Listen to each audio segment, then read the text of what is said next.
All right, we are live, and today we're going to be we're going to be doing something different. We're not actually running a session. We're taking a break from our campaign. Sadly, I really want to get back into it. But we're going to take a break, and we're going to learn a new supplement, something we have not yet used, called the Book of Battle, number 2 specifically. So this is well, it's a complicated method of doing battle. So we'll see if it's for us, and if it is, we're gonna trial it next week. So let's dive in here. I've got You get to watch us do homework. Yeah. Few things I love more than battle and complications. Right? All right, so moving through here, what's the first real page? We can go over the chapters real quick. You and the feudal army, the order of battle, players battle, which will probably be where we spend some time. Before the battle, we could actually kind of play around with that today. The killing ground. What did the ground ever do to us? It knows its crimes. After the battle, passions and other special topics. That we definitely want to play with a little bit. And then enemies, we might as well look at that too. Finally, there's a tutorial, so maybe we can like review that and see how that works. We're going to try to keep this condensed, like I think more than an hour, and we're going to bore people to tears. But someone who's actually trying to learn this thing, like I think this would be useful. So let's give it a try. All right, I'm happy being useful. That's one of my favorite things, honestly. Maybe we'll just do like some quick intros, because this might be the only time anyone knows us. I'm Bob. I run the Age of Uther Great Pendragon campaign system for these folks, and I'll pass it down to Thomas. I'm Thomas. I play in that self-same thing. I generally play Sir Goratrix, Himbo Knight Extraordinaire. Mark. Hello, I'm Mark, and I normally play Sir Edward, the dour bastard of Idmiston. And now we're going to be reviewing some rules! Yay! Exciting! And Liam. I'm Liam. I play Sir Dallin on the show, and tonight I am just going to be myself, reading rules. Very good. See, a lot of you guys, I might be sensing some sarcasm. I'm not. I love this crap. I'm not sarcastic either. We'll see how this goes, but I'm excited. I've yet to decide. Yeah, we'll find out. I did so much unpaid work on spreadsheets for resources. Those were the days. Those were the days. All right, so let's start with page 1. Seems like a good place to start. All right, so synopsis of play. Determine the player Rebecca says that the music is a little loud. Yeah, I cut it down, so it should be good now. Gotcha.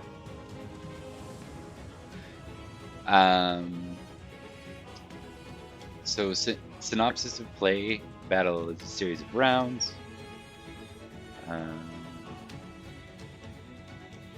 5 steps. So step 1 is determine player knight status. I'm really confused by that, but I'm sure we'll make sense of that. Game master and unit leader calculate army and unit intensities. Oh god. Okay. That sounds like pre-work is what that sounds like. It does.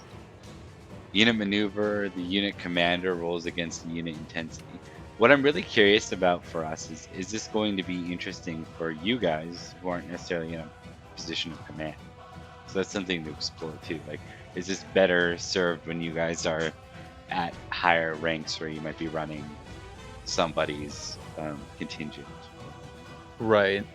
Well, even on the face of it, we want to know what we're going to be fighting against if we're going up against a horde of Irishmen or a horde of well-armored, fairies on Dragonback. Yikes. Yikes to the last one. Good luck with that. Yeah. Melee combat. All knights in the unit fight against one or more individuals. That sounds like similar to the base one. Yeah.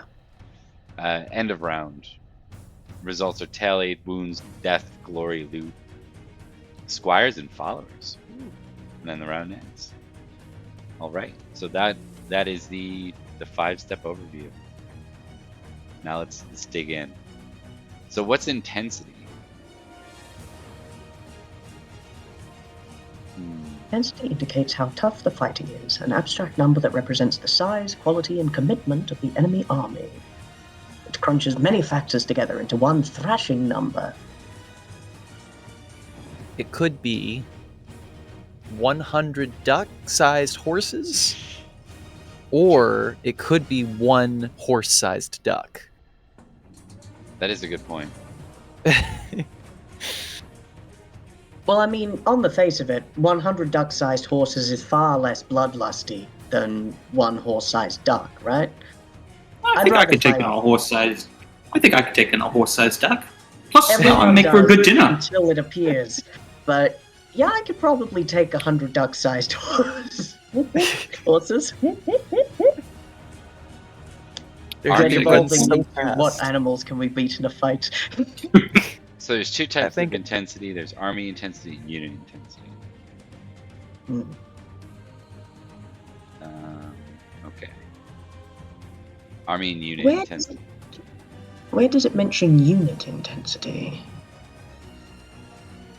I mean, or rather, where does it explain it?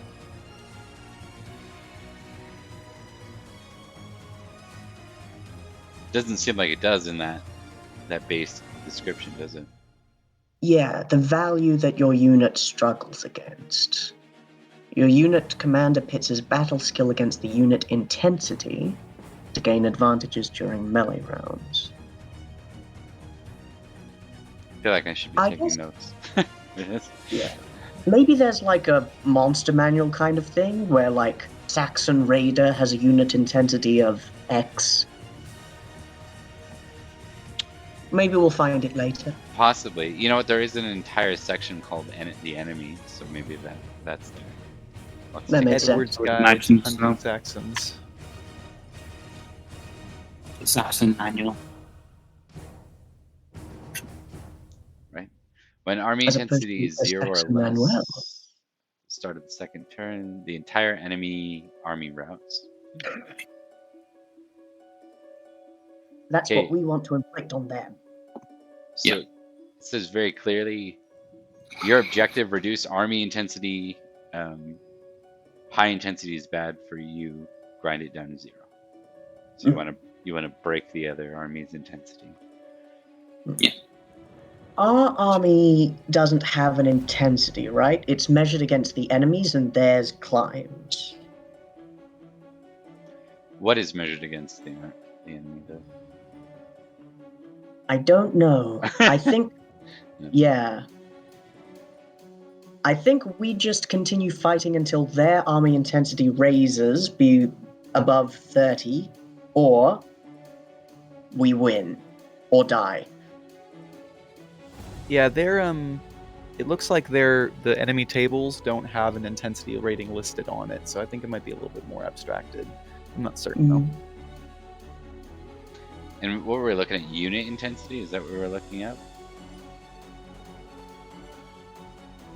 Yeah. More or less. On the chart, it measures unit intensity in terrain, battle zone, unit cohesion, and unit intensity. So unit intensity uses unit intensity. Assumably. The unit intensity 0 equals 1 on page 30. I'm going to skip ahead to 30 and see what we can find here. Yeah. Which is 23. It's 30 in the PDF. Or wait, hold on. No, I bet you it's 30. 30 in the page. 37 in the PDF. Go. Unit cohesion modifiers treat unit intensity 0 as 1. Oh, that doesn't help us. That's just like one-off. It's a bit above where it describes the formula, calculate the unit intensity. You start with the army intensity and add modifiers. So unit intensity is a runoff of army intensity.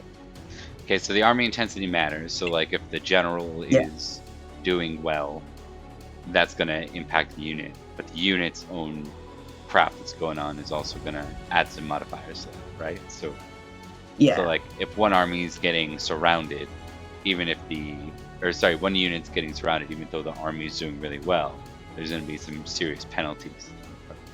Yeah. Right. That makes sense. I'm pretending like I know what's going on. We'll find out. So reduce army's intensity. High intensity is bad for you. Grind it down to 0. Page 10 then? Oh boy, there's a Game Master's battle record. I do love me some battle records. Yeah. Battle record. Army intensity unit. Oh, it's a spreadsheet. That's what it is. 100%. Yeah. It is. That can be represented in Excel pretty easy. Alright, yeah, fine. I imagine it's fine. I imagine at the beginning, because we're being ambushed, we're out of formation and we're surprised by the Saxon army approaching us, the army intensity will be higher than normal. I think that's right. Yeah. Mm-hmm. Sounds about right. Maybe I missed it because I was reading. Normal and the unit intensity be higher. Sorry, you go, Lee. Maybe I missed it because I was reading, but did you guys see that on page 27 there's a calculating army intensity thing? It breaks down exactly how you calculate the intensity of the army. I did not. Let me see. It looks like it's describing it by round rather than like the starting army's intensity, but it does have a bunch of automatic events, and this looks really cool, actually. I mean, Bob, I feel such misery for you looking at this book, but it looks really cool also. I think it'll be good for certain fight, like important. Not that any battle is not important in this game, because they're the place where knights most often die. I think, but I think, like for very dramatic or historical battles, we'll definitely be using this if we can make sense of it, and if it doesn't like grind to a halt. That would be great. I can learn these rules. I'm just coming from no background with this one, and the more the pieces start to click together, the more fluent I'll feel with this.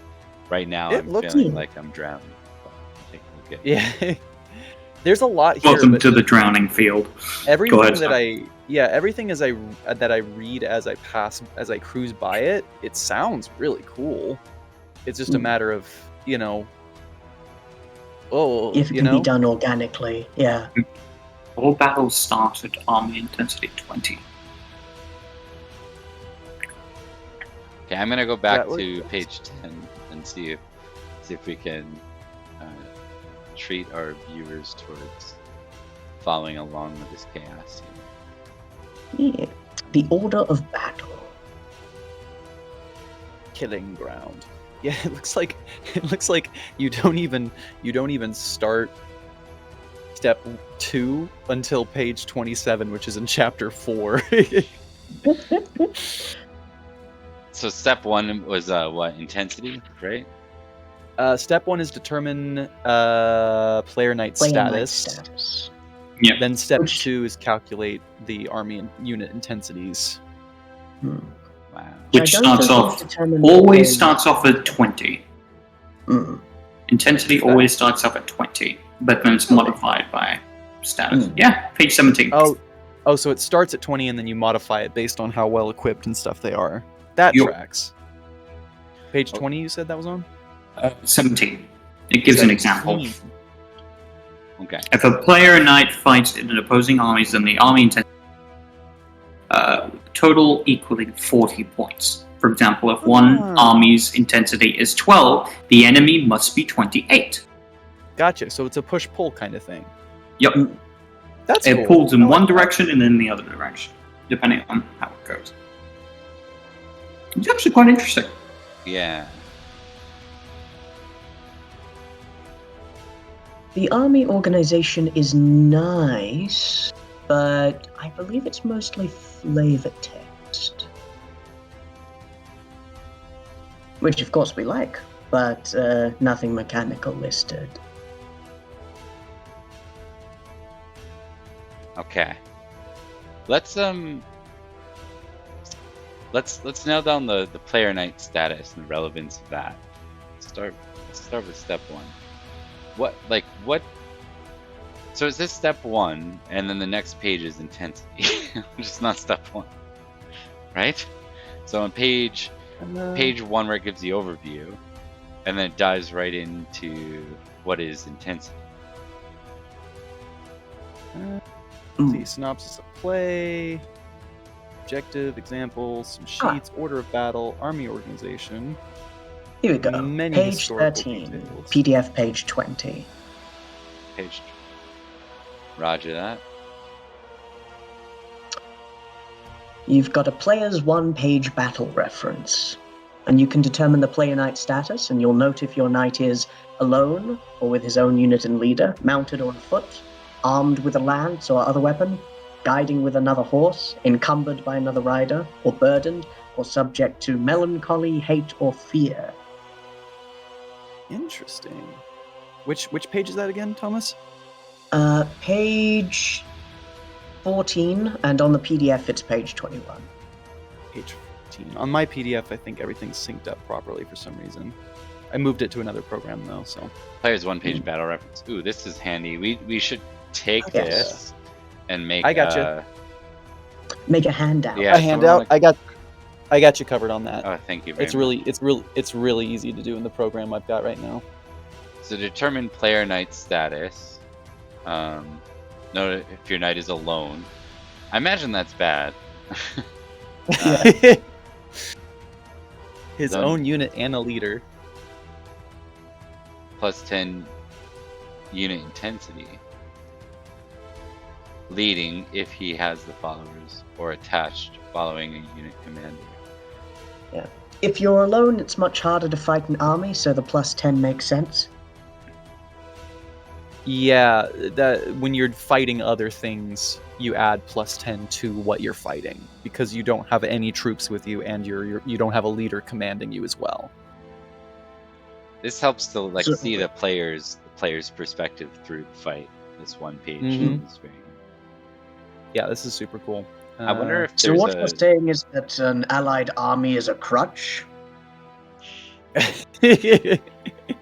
so is armor for Gortrix. Yeah. You go, Gortrix. You do it. I believe in you. Now imagine I the glory come you'd gain apparently if you were from a naked on the long- battlefield and not a pig. Straight up. I come from a long line of people who apparently dressed only in body paint to go into battle. And sure, they lost to the Romans, but what does that have to do with anything? All right. So can we find a player knight status page that I know the summary is nice, but I think a better description for player knight status would be good. Yeah, let me see if I can. Knight status. Page 32. There is a player Yes. determined player. It does seem to be only one page though. That's going to be page 26. Sorry, in the not PDF. It's also got a list for followers as well, so that's handy. Was it Yes. alone, mounted, the other things, armed with lance? Oh, the thing that was in brackets makes sense. If he's alone, then he is his own unit and his own leader. Yes, that's sorry. I tried to clarify that too, but I didn't get it out as clearly as I would have liked. I'm sorry about that. I did not mean to steal the word from No. your mouth. No, The thunder it's from your all bird. it is all good. Yeah. Subject to melancholy, hate, or fear. We get to see some of this with Edward. Mhm. All right. Sorry. What was that? Page 32? Is that what you said, Liam? It's a 32 in my PDF, but it's 25. Sorry. Okay. Yep. Perfect. 25 on the actual thing. Chapter 4. The Yeah. Killing Ground. Okay, so if alone, the knight is considered a one-man unit. Yeah, that makes, you guys are just talking about that. I've played games like this, where it's like you have to decide whether you're going in with a group or not. You didn't know you could trust the group in the game. I'm thinking of it's kind of amusing to be like, yeah, I'm gonna fight this battle, this solo, like just Lancelotting my way through this. It should be fine, right? Worked out for Legolas, like an army of 3 rather than the Battle of Helm's Deep. So, anything worth note there? So, any key findings for alone, leading, and attached? Let's see. If other knights and soldiers follow him, the knight is leading. If following a unit commander, the knight is attached.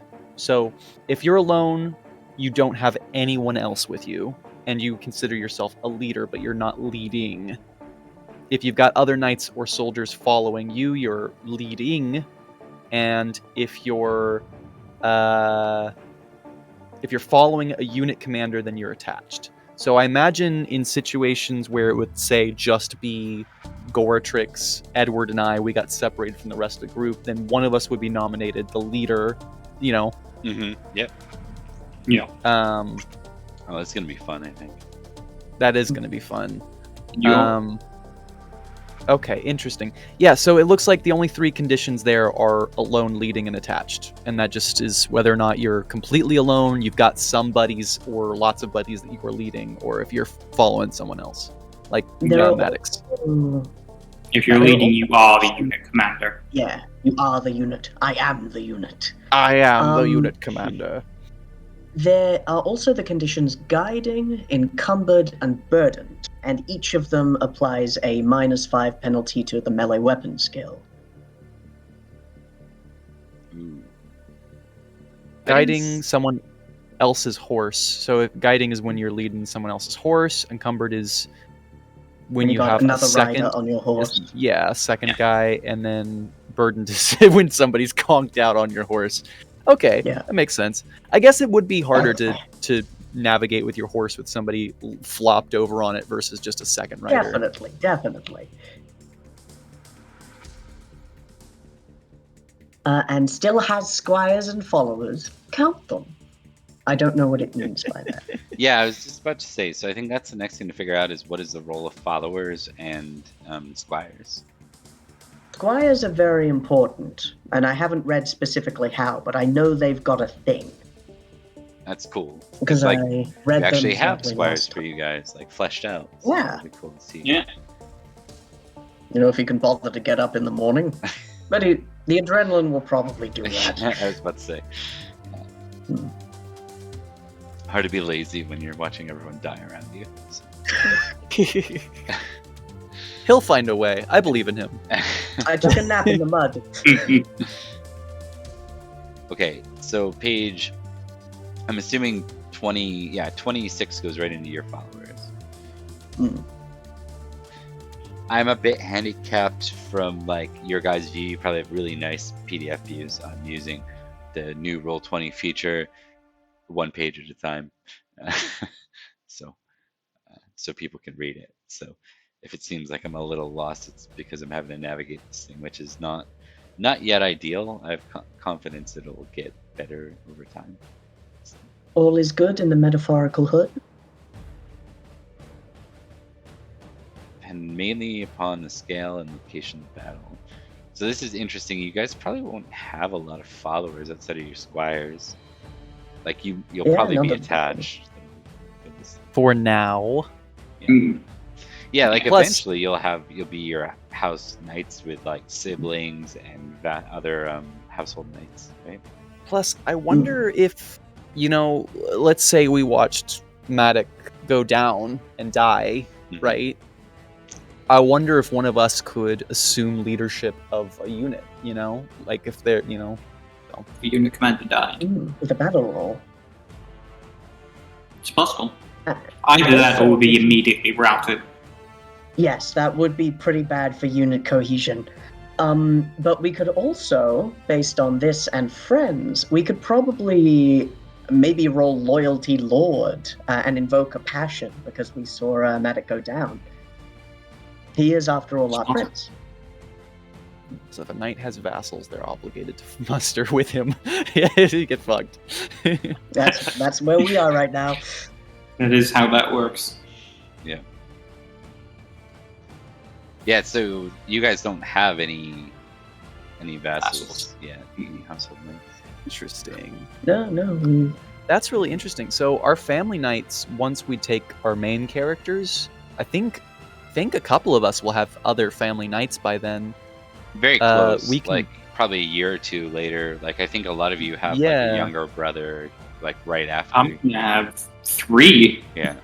We can Technically 4. Yeah. We can choose whether or not to summon knights from our family to be our followers in battle, or they can volunteer. So they have obligations as well. So household knights often live elsewhere with other loyal ties of their own and stuff, so they might not show up. But that's really interesting. I like that a lot. That's something that Bob can leverage with us. Little Timmy keeps trying to come with us. No, go away, little Timmy. Timmy, you're not ready to fight yet. Put me in, coach. But I wish to bring honor to my household. Losing them sometimes requires a passion in the revenge crisis option. I wonder what it means though by still have followers and squires. Count them towards what?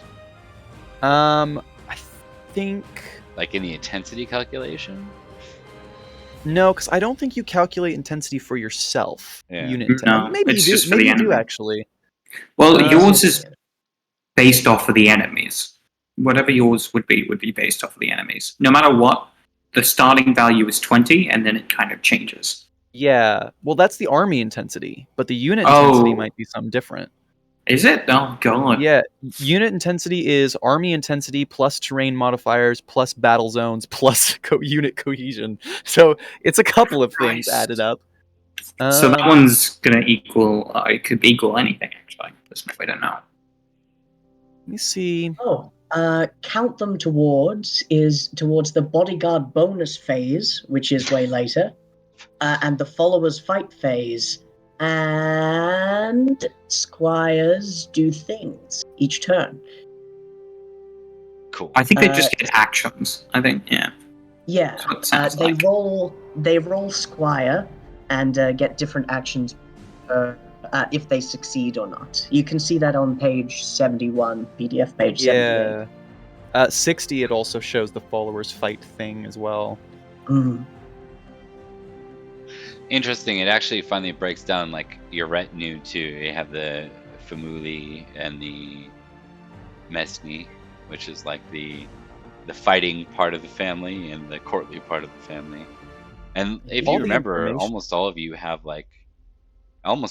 courtly figures in your. These are like randomly rolled things. Like you all didn't roll a lot of house. A lot of soldiers. now it's meant to be that way. I think it's like 1d6 The minus odds are 5 low. and 1d6 minus 4, and then the next one's like 1d6. And with you guys all your vassal knights being the oldest, we couldn't have any other young sibling knights. They have to be younger than your vassal knight, or else they'd be the older brother, right? So yeah. I have one knight, and when my other character comes of age, I will have 2 knights, and I'll have to wait until someone marries into the family, or we have children, and 16 years later. Okay, so 21 years. 21 years, no less. Become a knight. Page 26, it talks about vassals, private troops, family, peasant levy, and retinue. It looks like the peasant levy is just specific to when your lands are like under attack or raided. I don't think you take. You're not marching with a peasant levy, no. At least not summoned by you, right? No. Not unless something has really gone wrong. Yeah. The king can muster the commoners to fight. Mhm. You wouldn't want them to march that far, though. So the followers No. fight. The followers fighting thing. It says specifically treat each follower unit as one entity for an opposed resolution roll of their weapon skill 15 versus the unit that was fought that round. Find the result and note the losses, if any. I wonder, their unit probably means whatever soldiers are attached to them as well, rather than by themselves, right? Yeah. Mhm. Yeah. I wonder what that parentheses 15 means there. Where are you reading that? That is on page 67. There's a Mm. step 6 of step 5 or whatever is followers fight phase. Gotcha. It's not the offensive maneuvers. Unit. What is this absolute unit? Their weapon skill is listed as 15. So Yeah, they have is to roll that a d20, and if it's below 15, then... even if they're Yeah. better than that? Like, what if Maddox, say, was my follower? He's better than 15 at sword, right? I think if they're Well, knights, has it one would be entity. their skill. Hmm. I think it's in the cases of nameless soldiers. It would Right. be 15. Because you might have like followers that aren't necessarily worthy Yeah, 15 with a Yeah, sword. but don't have a sheet or whatever.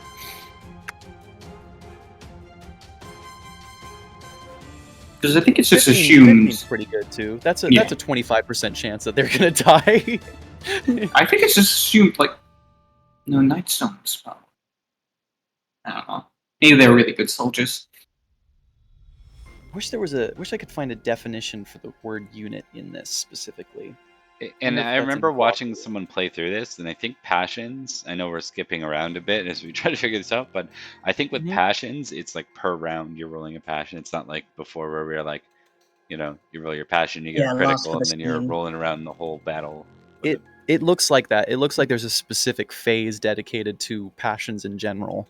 And I was noticing that your bodyguards, anytime that they want to throw themselves in front of an attack for you, they have to roll their passion to see if they see their loyalty lore to see if they're gonna fucking do it. Nope, not dealing with that shit. Sorry, buddy, you're on your own. There are a lot of maneuvers. There's also a maneuver choice table. Oh, it's Rabiad all over again. Yeah. Oh god. No. Robiad was streamlined compared to this. I don't know what you guys are talking about. I don't want to deal with either of it. I think if Back we're up. fluent in it, it won't be so bad. If we're trying to read Yeah. through it as we go, which is what's my hunch on this. Mm. I mean, I'm enjoying Most myself definitely. looking through this. I'm not. I know I'm making fun of stuff in this, but I'm actually pretty into this so far. It's just a matter of ooh, there is a glossary, page 120. Give to me. Give to me. 120. Man, there's so much book left after the glossary. How is there this much book left? I found the section called the ambush. Ooh, that's gonna be useful. We'll need that. Okay, so a unit is the most basic. So the definition of a unit in this game is the most basic organized group of men under a single leader. All combat for players is based on being a part of their unit. So when it refers to your followers' unit, each one rolls as part of a unit. That is all of the troops that are under them rolls. So I imagine you apply whatever modifiers also go with that. Yes, so in the followers phase, all of them do their thing as one block. Where is the followers phase? What step out of the 5 steps? It's step 6. It's like sub step 6. There's another. It's part of another group of things. I'll find out exactly where. It's step 5, right? Squires and followers. Okay. And the combat round results are tallied: wounds, deaths, glory, loot, squires, and followers. I have bookmarked the glossary, so if there's any terms that you guys are confused about what it means, it's really easy for me to just jump to it and figure out what the fuck is up. So we determined player knight status. I think we got that part down fairly well. We're a little confused on the count, squires, and followers, right? That was like the one question mark we had for step 1. I think Thomas figured it out, did he not? Remind me what it was. What did I follow? What did I figure out? Remind me.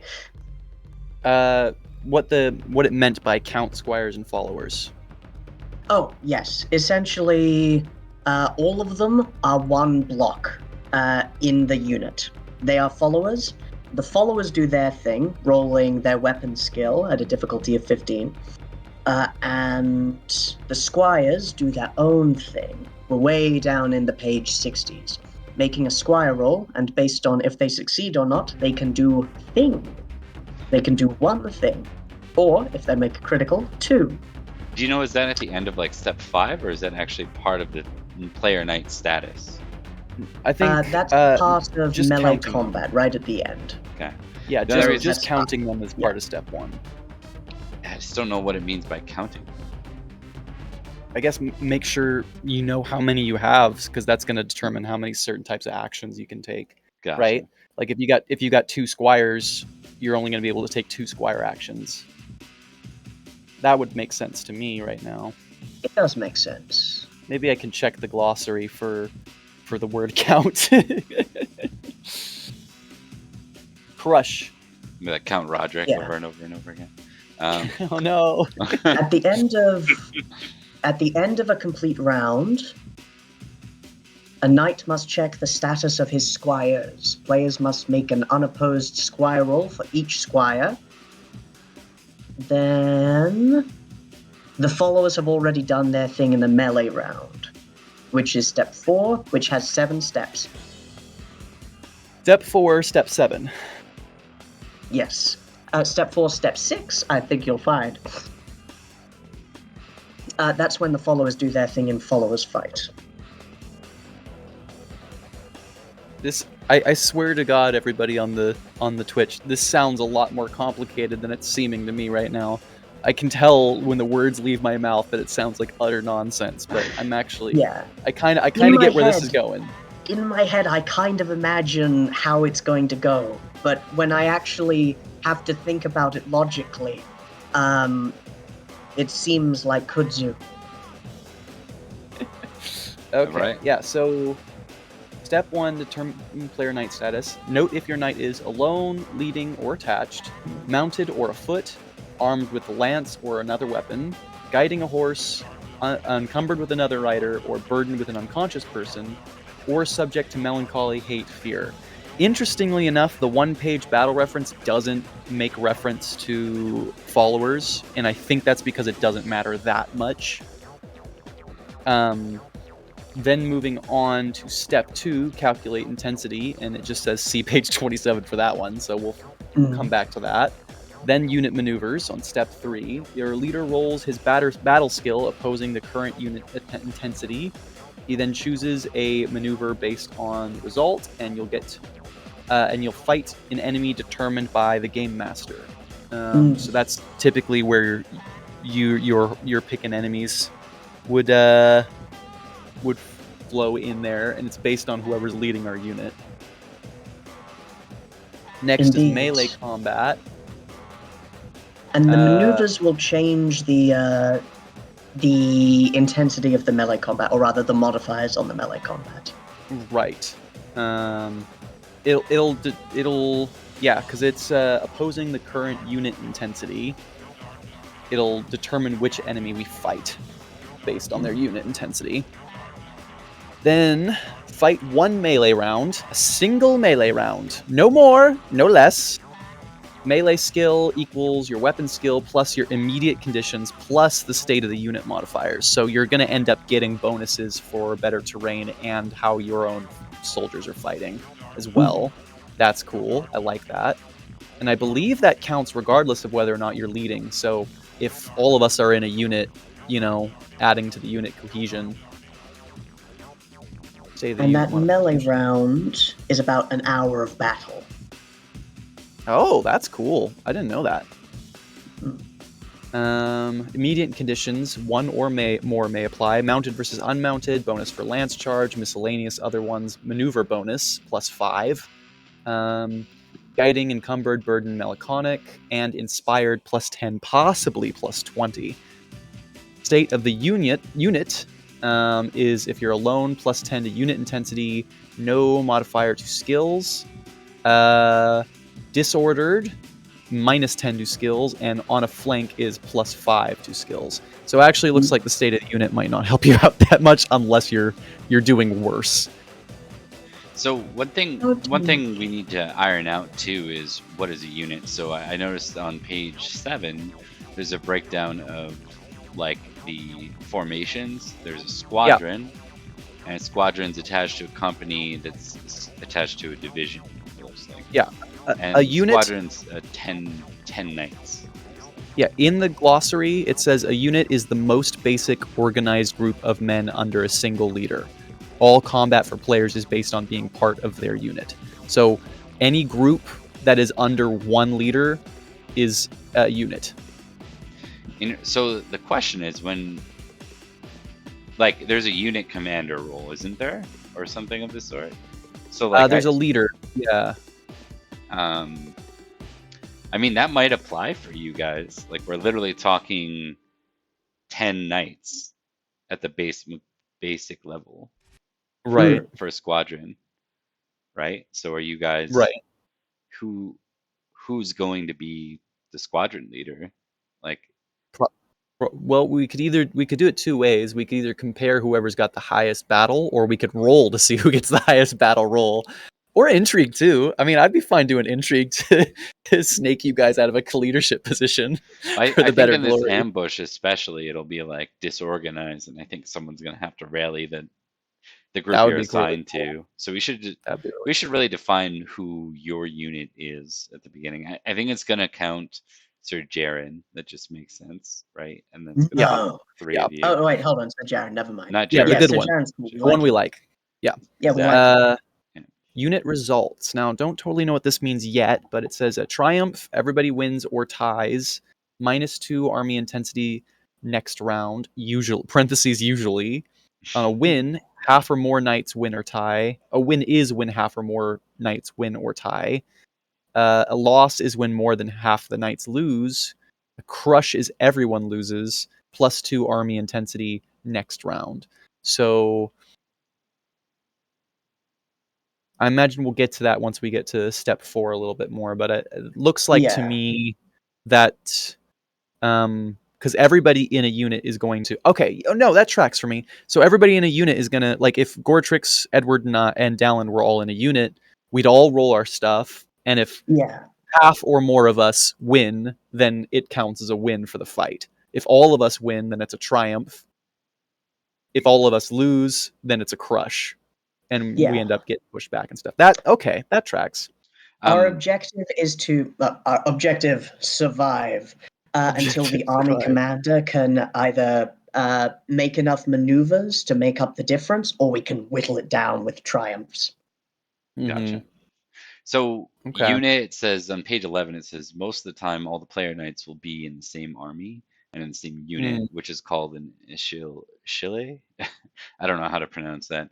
But that's the squadron. That was the 10 knights that I was reading about above. You have Yeah, a that unit commander whose orders you are duty bound to follow. Use a player battle record to record events each round. So I think for that one, if it's just the 10 of you, remind me, did you guys get thrown up with Matic on this one, or were you with Roger? Yeah, I think we volunteered for the Vanguard with him. Yeah. Yeah. Well, yeah, Goretrix volunteered you both with a critical battle roll. For the Vanguard. No, That's actually really cool. I think we need to decide whether, like, because Maddox's not going to ride with like 4 knights alone. Like, he's probably got, is he running his own unit, and then you guys are part of another contingent not far from him? You know what I mean? In the same group of 100, you're amongst his forces. I have to decide that. We'd be A rolling with the maximum- Vanguard in any case. Oh, sorry, you go. Yeah. A maximum of 3 squires can follow your knight around the field. Their fates are determined at the end of each round. If a squire is lost, you just cross him out and search for him after the battle. So they're not necessarily going to die, but you're probably going to lose track of at least one of them. That's for sure happening to Thomas's character. I know it. Or he'll shine. He'll be the new critical squire. Watch it. Gotcha. He's got to be the critical squire. He's going to come back with 3 different enemy horses. Right. So unit intensity as well doesn't refer to your own unit. It is purely how bad the fighting is around you. A high number is always bad. You want to reduce it by winning the fight directly around you. So the army intensity is how the battle is going overall, and the unit intensity is how bad the fighting is directly around you. Yeah, specifically for you. I like that. That is really cool. I like that a lot.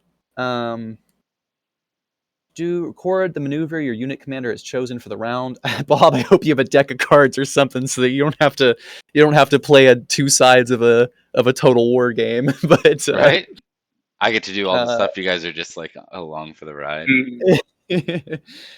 Each order is decided by your commander's ability, success, and overall assessment of the situation. You have been trained to execute each of these maneuvers within your group. I'm just going to call it a group instead of a shell. Shili.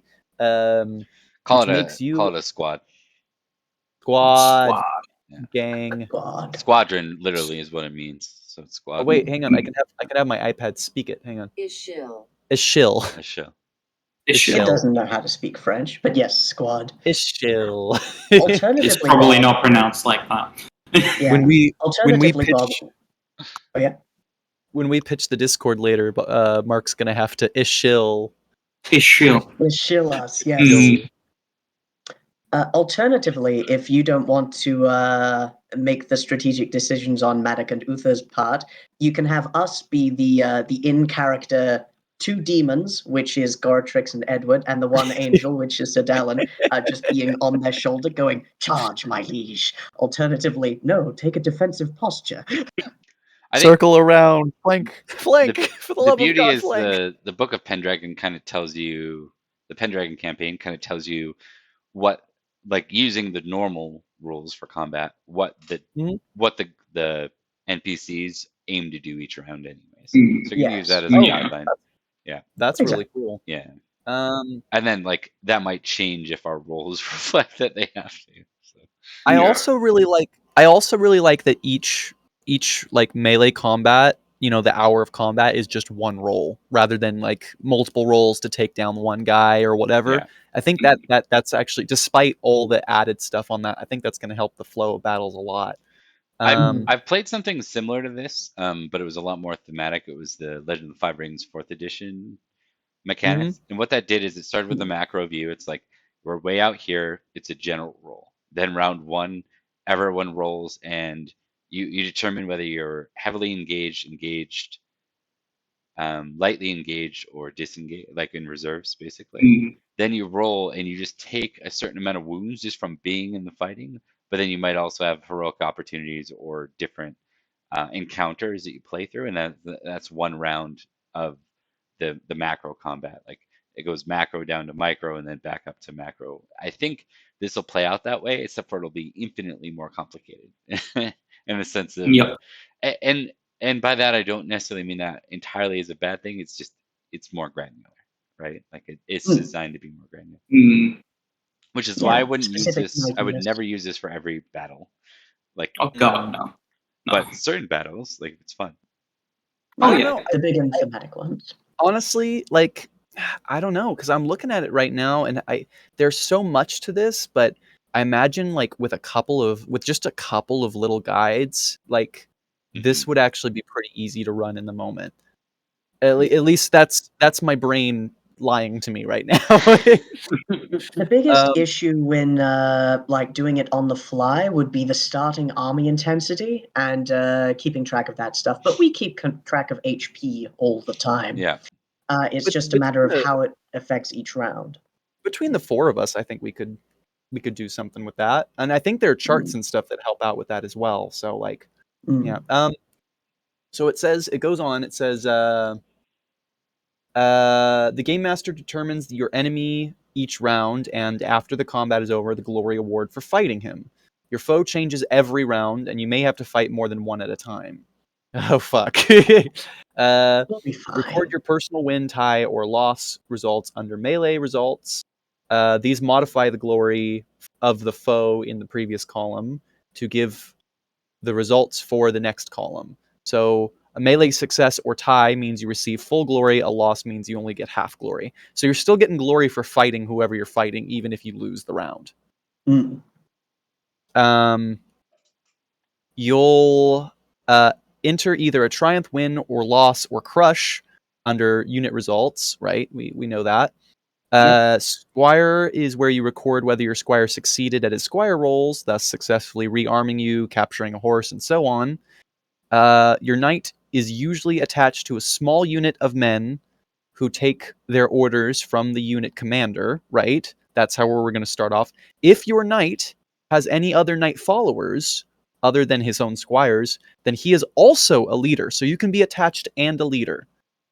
There are 3 levels of command.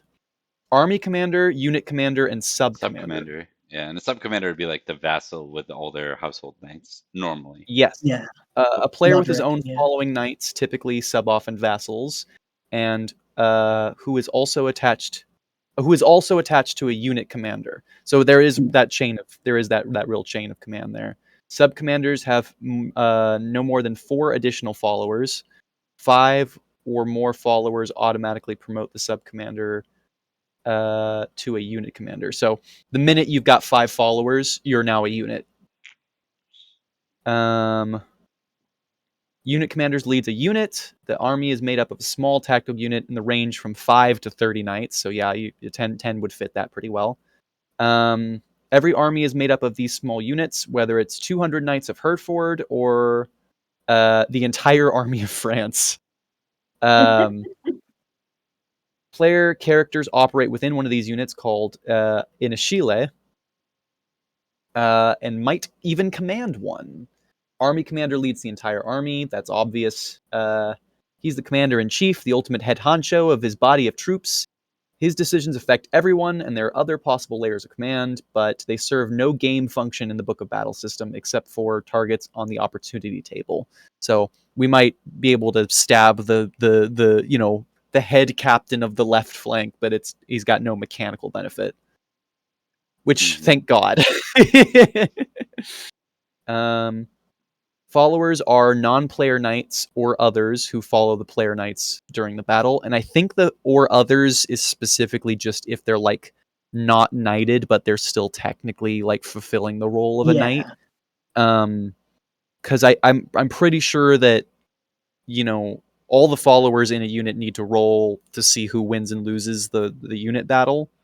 But so it's just followers would be anyone who needs to roll for the fight.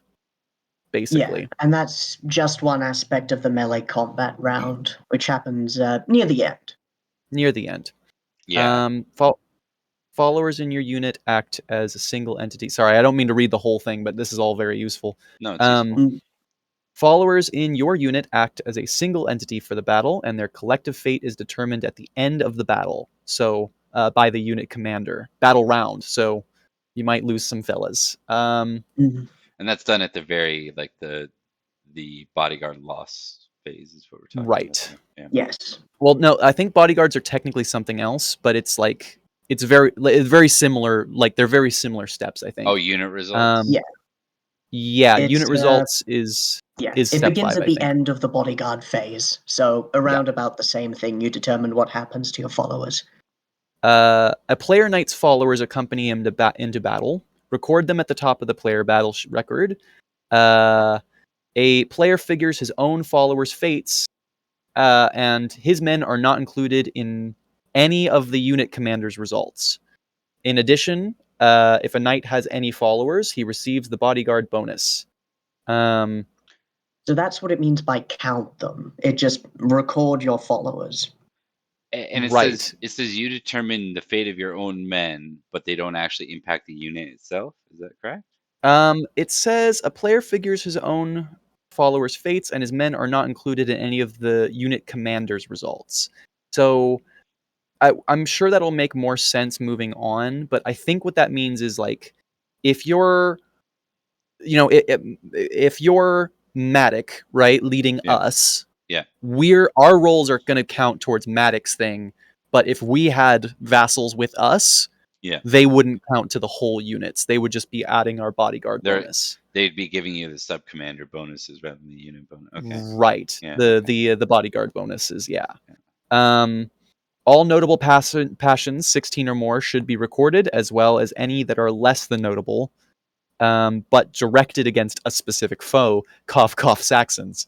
That's Other not than practical at all. That won't come up for sure. Yeah, definitely not. we gotta fight some Picts at some point because my hate the Picts has gotten woefully neglected.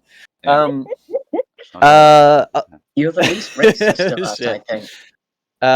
Other don't worry, Perrin's got it too, so we'll be fine either You way. know who's actually a Pict? Who? Sir Robert of Gigant. Really? Ooh. Is that true? Yep. The Gigant. Oh shit, we Gigant should. is all If I knew Picts. that, we are not going to be friends Well, anymore. they're not the yeah. They'd be like the Barrack Saxons. They're like right. playable. They're He's one of them good ones, you know. Yeah. The ones that fought for Aurelius, basically. If they fought for Aurelius and they fought for the king, the Pendragon. Cool. Then, anyone other than Vortigern. Other high passions that aren't quite 16 or more may be recorded by the player if they feel they will likely be used. That might be something like, "Hey, my sister is on this battlefield," or whatever. Like, she's not a knight. I have got a 15 in it, but I might still, have that show up. Even if one isn't recorded here, it can still be used in the battle if it's on the character sheet. So that's normal. And that is the unit paragraph. But I feel like that cleared up a lot for me. There better be a GM one-page battle reference. I'm sure there is. Yeah. You would hope. I was looking just past the glossary. I think it's got a lot of tables that are going to be super useful for you. Oh yeah, like there's complete unit cohesion modifiers. I'm just good with like when you're doing something this complex, I need a flow chart or you know what I mean, a summary guide, something to be like you are here in this. Yeah, I would be happy to work something up like that too. We can and I've got a week to piece together as much as I can. So terrain modifier. If you're on foot and you're in bushes, guess what? You get a +5 onto melee, but mounted units get a -5. So suck it. Don't get in bushes with a horse. That sounds weirdly dirty. Don't get in bushes with a horse, baby. Battle zones with unit intensity modifiers. Ooh, I don't want to look at that. That's spoilers. Don't look at not mob. Mark and Thomas. I said mob. Page 28. There is a chart that shows all the potential battles we could be fighting in. So don't look at that. It's like everyone's like, oh, flip to it. I trust them. You don't trust them, Bob. I totally trust them.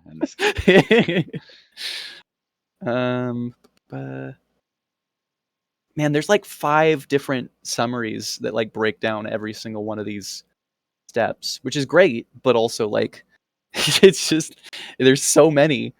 Oh no, that's like the demo. That's the demo fight. I don't know what page 28 you're talking about. This is normal. So let's talk about battle zones. Indeed. Yes. Oh, and sorry, before we do that, page 19 has like all the starting conditions for an intensity, it looks like. Yes. There's battle size stuff as well, which is going to be super useful. Starting conditions. Yeah. This is modifiers that might help you apply to the 20 if depending on how things are going, like at the start of the fight. So you get +5. So like if it's flat field, equal armies, then no modifier. It's just a straight 20/20. And if they start to be outnumbered, number of things. Don't see one for ambush on here, which is interesting. Ambush Mark has found its a whole own thing section that's called- variable. Yeah. Oh, that's Yeah, because there's they've got a whole section. It's a whole thing Yeah. for ambushes. That's fun. Well, yeah. Yeah. we'll need to On learn the that for this one. Indeed. On the face of it, we have superior armor, we're greatly outnumbered, and we are ambushed, which will be a variable effect. Ah. And then there's also a multiple commanders for them you modifier, which is if there isn't unified leadership across the entire army. Like if there's no Uther for the Saxons, if they're just like a group of like 3 tribes that are working together, they might have a slight disadvantage based on that. Yeah, having to. That's probably going to be relevant in anarchy times. That's exactly what I was thinking. Battle events are going to be important as well. So the battlefield for battle zones, page 20, 27 of the PDF, says Yes. the battlefield is divided into 9 zones. They had a cool picture of it before. So it goes from enemy camp to your camp. Page was that on? It's on page Oh, it was way 22 before. yeah. It was way before for some reason. Yeah. Yeah. Not the best organization.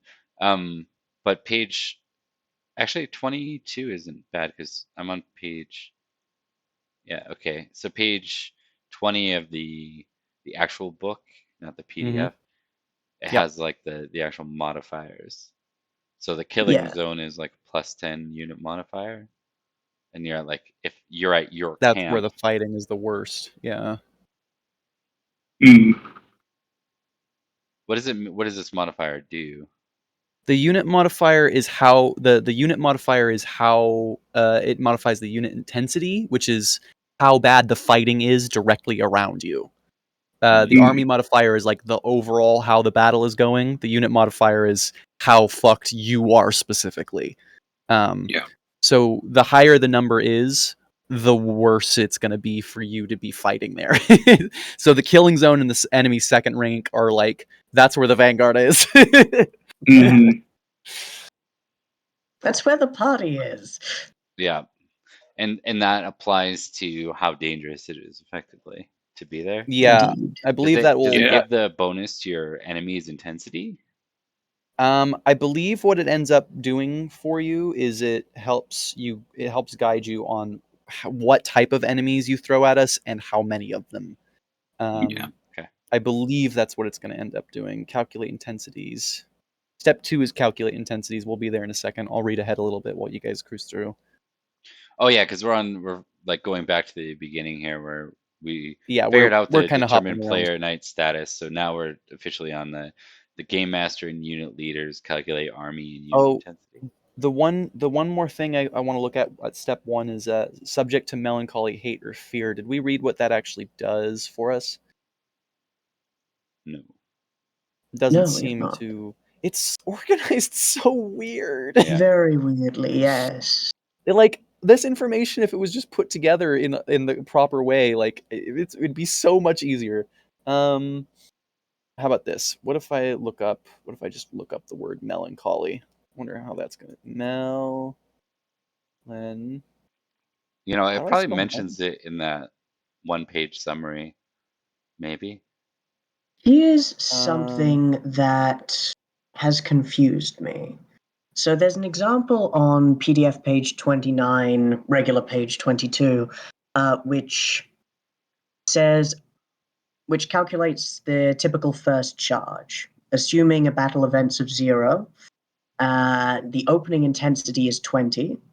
It's in battle zone 4, so +5, and it's disengaged, so -20. But the first charge is 5. Oh, I know. Oh, but then do are we you looking add at that the example? +5 to anything? Yeah. Or is also it just the unit that we're facing being 5 because we're not in the thick of it yet? I'm not sure just yet. I think I think I found something that might help for that. But also, Bob, just to make sure you know, it does say on page 1 that you can disregard any amount of these rules as you want. So oh yeah, that's rule 0. Oh, sorry. Not also, or What was your what were you looking for one more time, Thomas? What were you confused about? I'm just going to bookmark this real fast. Say again? What was it that you were looking for specifically in terms of like what were you confused about again? Does intensity affect our units in the ability to fight? Because it mentions the first charge, but and it says we get a +5 bonus to I think it's just because there's a +5 bonus to intensity and a +5 bonus for charging with a lance. So that was my brain conflating the two. Yeah, because I believe it works the same way as the army intensity works, where the lower the number is, the better we are doing. Yeah, You know? and because we're disengaged, we're not getting any knives at our throats. Yes. But because we're in Battle Zone 4, the knives will get here quickly. Lord Wolf. Also, I found the thing that I was wondering about too. Hate. I just typed it in as hate. No, this isn't right. Did I mark the wrong page? I think I marked the wrong page. This is unhelpful. It mentions first charge opponents, where instead of rolling a d20, you roll 1d6 plus 14 to determine our enemies, Bob.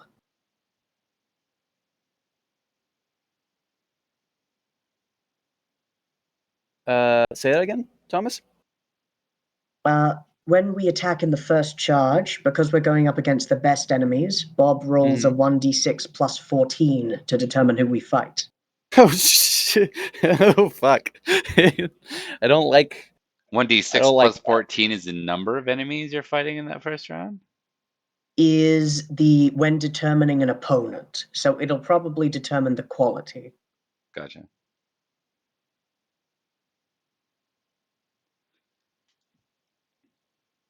It's an army for beginners. No. 6. So there's a consequences piece here. I know we're bouncing all over the place, but this is the last sort of question we had about step 1, which is determine player knight status. It says, when a loyal follower of a leader is lost, he must attempt a loyalty follower's role. If successful, he falls into melancholy for a number of weeks equal to the number of knights killed. This diminishment of skills caused by this might have an effect on the campaign that follows. Indeed. That tracks. See passions. That's not what I'm looking for. See passions. Ha. I think that's the page we need to figure out the loss, like the subject to melancholy, hate, or fear. I think that covers. Yeah. I've almost found it, I think. I had it, and then I accidentally bookmarked the wrong page, and then it was gone forever. You know what? Let me try this. Here's the other thing. The table of contents is stupid because it doesn't actually tell me where the steps are in the table of contents, and I feel like that's a very important thing to have. Yeah. We do truly have to bounce around to get all of the necessary information. What I'm really liking, though, I'm liking the maneuvers, both offensive and defensive. I like all of this, if only it was better organized. Which I think we can fix. I think that's something that we can fuck with, and like, you know. Definitely. As long as we have it in our brain, no matter of poor table of contents can destroy us. well, I'd like to put it down in writing somewhere helpful as well, too, just in case. Consequences. Okay, consequences? 83. No. Let me try this. Let me do... Just continually choose the push deeper action and then attack enemy rear. Wow, for passions, you only get to use them each one once per day of fighting. And they only apply to one roll. You apply them to one direct skill roll that you're using. So you can add them to like one melee. Like, I am absolutely going to use mine for the first charge. I've still got my critical loyalty one. Oh, but we get to use each one that is notable, I think. Each one. Like, I think we can use each one for a specific role. Ooh. And we also have to in certain circumstances. For example, Yes, like if our friends die or get endangered. if you get in melee with a hated foe, you have to roll your hate. Says If it's a notable one. It says, for instance, if a knight has hate Saxons 18, then the first time the unit is in melee against any Saxon foe, he must attempt a passion roll. So Mark's going to be triggered into using his hate Saxon immediately. If you want to try to actively suppress it, you have to make an unopposed prudent roll at the start of each round. So you can try to stave it off and be like, I'm going to hate less this round. Now is not the time to go into a berserker rage. Right? But it's Saxon, so. Okay, so I think that covers off enough of step 1. Let's do step 2. Game master and unit leader calculate army and unit intensities. Let's try to figure this part out.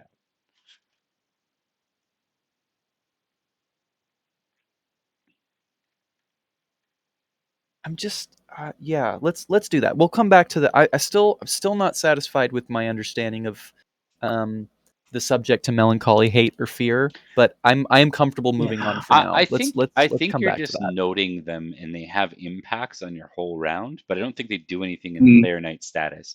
Player knight status to me is just like a record what the status of your character for the next round. Subject is just interesting to me. The word subject there is kind of weird for me, but I think you're right. I just let's move on and we can come back to that easy. I think that won't be I can come back to that later.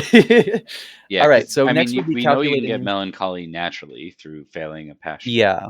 Like we know that's a thing. Yeah.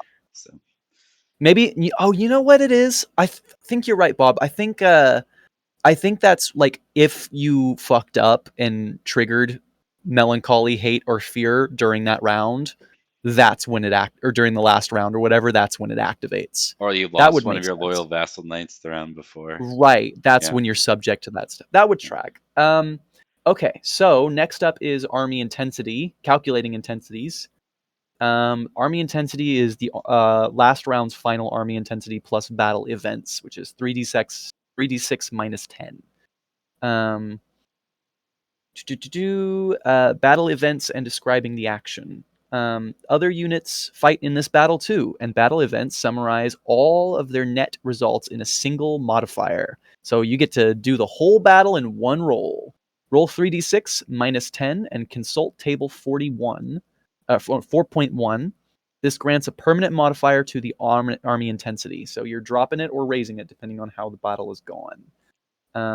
Since dice rolls are so... Oh, yes? This is at the very beginning of what, each round? This is the step 2. Yeah, this is step 2 of every round. Yeah, okay. You total up based on the army intensity from last round, and then you roll 3d6 minus 10, and then you apply it to a chart, and you subtract that much from it as well. So, for example, let's say the first round of battles kept everything at 2020. There was no change in it. As you move on to the second round, the army intensity is going to be at a plus 20, and then you roll 3d6 minus 10. And let's say you got a 3 on that. You apply it to the chart, and it says there are more friends than enemies all around. They're stalled.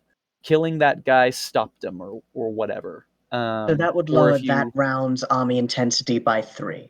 Right, which would put it at 17. Yeah. So it's... And that means the next time you do that, it'll be subtracted or added from that 17. Right. So the number is what's important to you, Bob, but it just has a little helpful chart that will help you kind of describe what might be the reason for that what happening. What page is that chart on? I might as well. Chart is on 28 on the PDF. The book 28, sorry. Gotcha. Okay, there we go. So, okay. So 3d6, what is it? 3d6 minus... Minus 10. And this is who's rolling this? You I are. believe you are. And why is it -10? I think it's just so it can get to a number that it likes, because the range has got to be between 7 and 8, -7, +8. Yeah. And is this for So the with a whole minimum, army? This is for this the is for the whole whole army. battle. Yeah. Negative is lower is better for us. Yes. And there's no modifier to this roll. 3d6 -10 flat. Static. Nope. It Yep. looks like the only this is for the army intensity. It's the last round's final army intensity plus battle events, and the battle events is what the 3d6 is. Now I'm pretty sure that later on, if we end up doing well against a particular like unit intensity kind of thing, that might adjust their the army's final intensity by the end. So this isn't the only way that number's modifying, but Yeah. This is one thing, but it's done at the end of every round. the beginning of every round. The beginning of every round. The second phase of every after you record the Yeah. stuff. Yeah, So, yeah. So let me make sure I'm tracking with this. The battle Yeah. battle events is its Mhm. own table, but is that directly linked to the army intensity roll, or are Yes. those separate? Yeah, it's directly linked. It's not. It looks like the descriptions aren't important for it. The real important thing is what the number is at. On that scale of 0 to 40, right? 40 is we've completely been overwhelmed, and a 0 is we've basically pushed them out of the house. The number is what's important there. It changes the army intensity that they do the next round with, along with a couple of other things, but this is one of the modifiers. Right. The descriptions that are with those numbers, I think, are just little suggestions to you of what is causing them to do that, right? Like what's happening. Yeah. But so is there an actual army intensity roll, or is it just the battle event roll? Is that like identical? It's it's just whatever with the last it would because it starts at 20 at the first round, right? Then the battle events happen.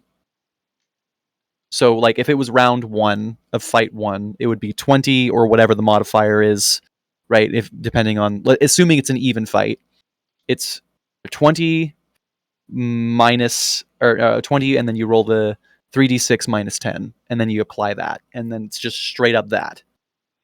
And then Okay. you determine what happens through unit maneuvers, and then through how well we do on unit maneuvers. Yeah, that So- number, that army intensity number will probably change by the end of the round, but for this roll specifically, it's just whatever it was previously plus the battle events roll. Yeah, okay. So it's the starting number is potentially 20, but it could be modified by the events of who's outnumbered, who's being ambushed. Yeah. We'll figure that stuff out. Correct. And then you Yeah, roll and the battle event table, and that's determining the update this round, what's changing, right? Like, so Yeah, if it's at 20 yeah, and I rolled a 1, I just did that as an example, then it's a 21 would be the, Yes. is that accurate? Yeah, well, it's a permanent modifier to the army intensity. well, the roll is 3d6 -10 though, not a 20. Yeah, but if he got a 1. Yeah, I rolled Right. 3d6 minus 11 10, and I got a 3, 3, and a 5. So it's Gotcha. a Yeah, 1. so if it came out to be a 1 in that way, then yeah, you would look at what the 1 is on here. A 1 is the enemy is at a standstill, could go either way, hard to tell, back and forth, pretty uncertain, etc., etc. And it looks like it's got a couple of options of what you can say here. Like they've got some of them are dialogue of what you might hear another knight say, and some of them are just like brief descriptions. That's but it pretty would cool. Yeah. Yeah, it is pretty cool. I like that a lot. And then that would kind of base, the battle events is everything that we are not directly responsible for, right? Or Yeah. involved with. It's one roll to simulate everything that's not directly us, and then I think that we're gonna be able to adjust that number a little bit through the fight as well.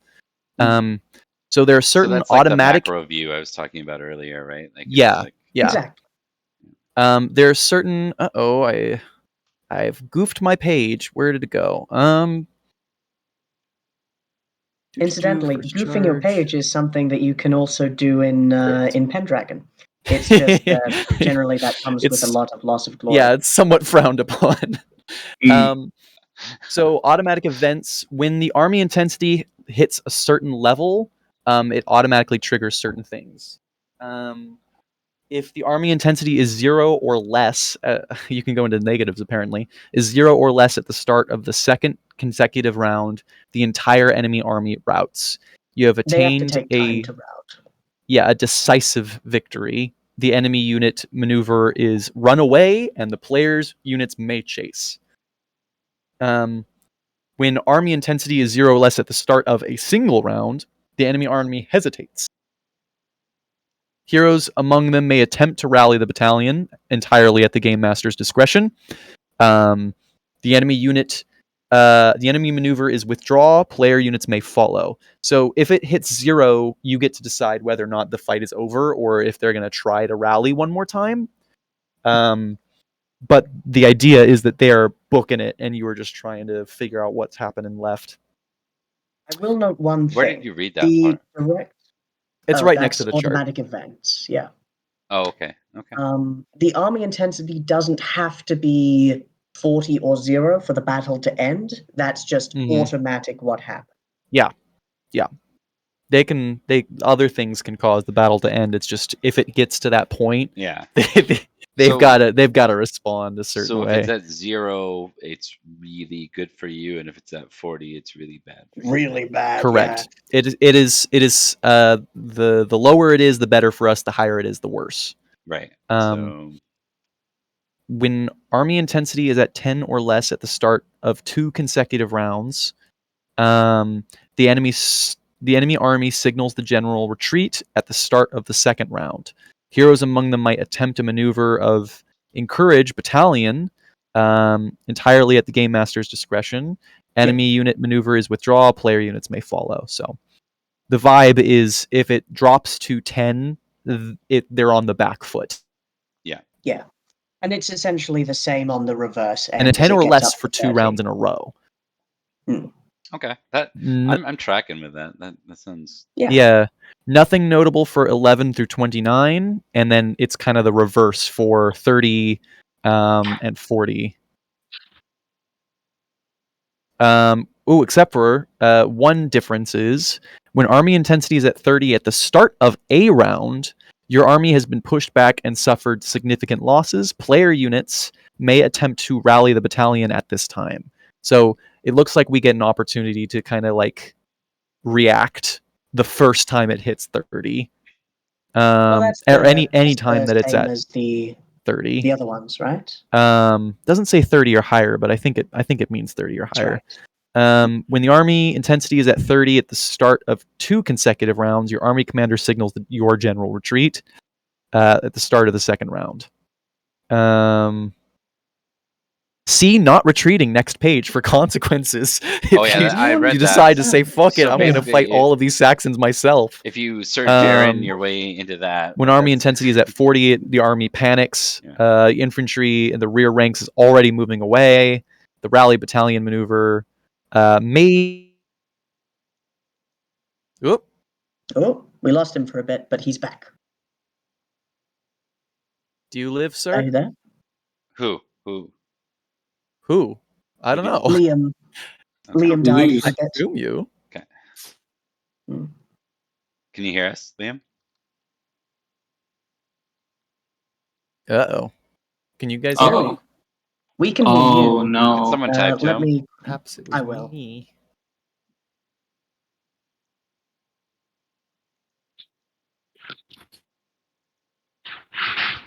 Maybe it was me. Oh, yeah, that's further proof. But yeah. He's gonna rejoin, I think. Indeed. All right, hello. Welcome back. Hello? Can you hear us? I can. Excellent. We're back in action. For me, it looked like all of you guys started to phase out, and then I was just sitting here and I realized, oh, it was me. I was the one who crashed. Yeah. It was me. Normally it's the Aussies, but this time. Yeah, so when army intensity... You can stick around if the armies are trading, is what you're focusing Yeah. on. It's Yeah, at a yeah, yeah, major yeah, yeah. cost of basically adding a unit. So if you rolled Yeah. like normally it'd be like unit times 2, you're fighting unit times 3. Fuck Indeed. that shit. I Yeah, can I'm see not. either Edward, Goretrix, or Darren ending up in this scenario at some point. Yeah, yes, basically- absolutely, 100%. Definitely. Yup. Basically, the 3 people that have no interest in living. Yeah, I understand. I am my own commander, and I say push forward. I would sooner die than fail. Yeah. When Goretrix's horse dies, he has to ride his squire into battle. Edith, Good luck with go that one. forth. Yeah. If your army intensity is at 40 for 2 rounds in a row, at the start of the second round, your army routs. You've suffered a decisive defeat. You ought to use the runaway maneuver. However, you can still stick around, and I think it gets Indeed. even worse for you. So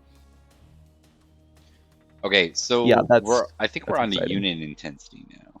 I think that's, yes, yeah. which is army intensity plus terrain modifiers plus battle zone plus unit cohesion. Okay, I know that- what 3 of those that's- terms means. So That that's- seems like a lot, but I feel like most of those don't actually change very often. No, army so, intensity like- you're recording Also- literally the step before it. Yeah, the terrain modifier is pretty much going to stay the same unless it's a very diverse battlefield. Exactly. The Battle zone battle will change zone- depending on which zone we're in, of Yeah. which there are 9, right? Which is super Yeah. exciting. I've done those zones in L5R. It's fun to watch a Mhm. fight like move towards the camp as like retreating. Yeah, and yeah. occurring, you know what I mean? Yeah.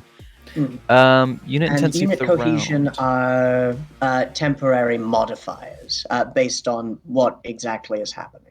Oh, here's an ambush. There's an ambush. This is where you would calculate the ambush as well. Yeah. In It's here. different types. Okay. So before we Uh, jump into that, so there's army intensity, record the step prior. I'm just making notes. Mhm. Terrain Yeah, yeah, yeah, yeah. modifiers are where is that listed? Terrain modifiers. Earlier on, they're like right at the beginning. Commanders on the field.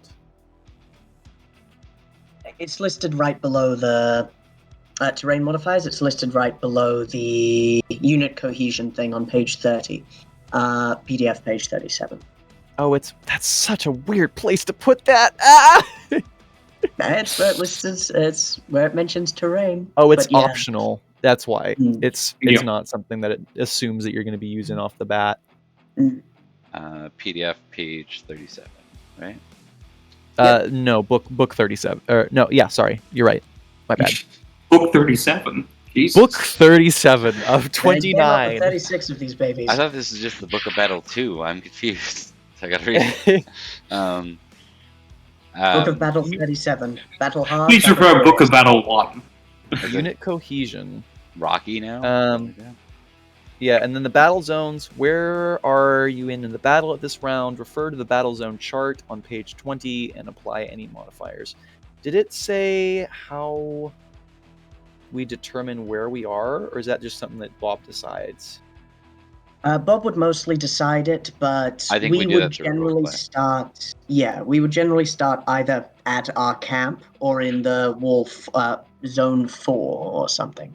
We have to look at ambush because, like, the way you guys are being ambushed, it's like you're at the front, but you weren't expecting to run into a battle, and then all of a That sudden might actually, battle. that might actually put us in a good position. The army assembles for battle at zones 4 and 3, 2. Yeah, the tracks. Those are the lines. So terrain possible modifier. because- What is the unit cohesion? I Unit got that. cohesion, basically, yeah. Higher is still worse for us, or Oh, rather that's- more dangerous, I suppose. So That's really uh, interesting. Yes.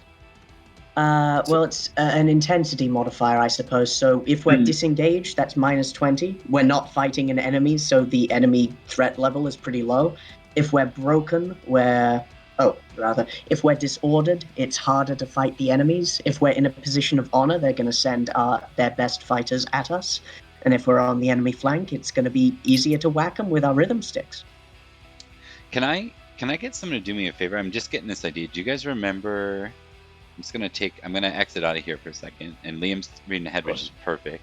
I'm just thinking about multitasking to get where we want to be, because we're doing pretty well. I know we're past the hour, but I think we're I'm figuring having this fun. out. Yeah. I actually don't have an early morning tomorrow too, so I'm good for whenever.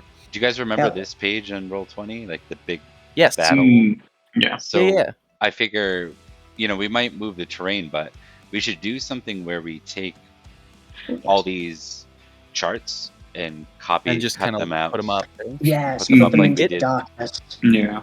It Like we- recommends that you use that big battle lines page that we were laughing the battle zones one.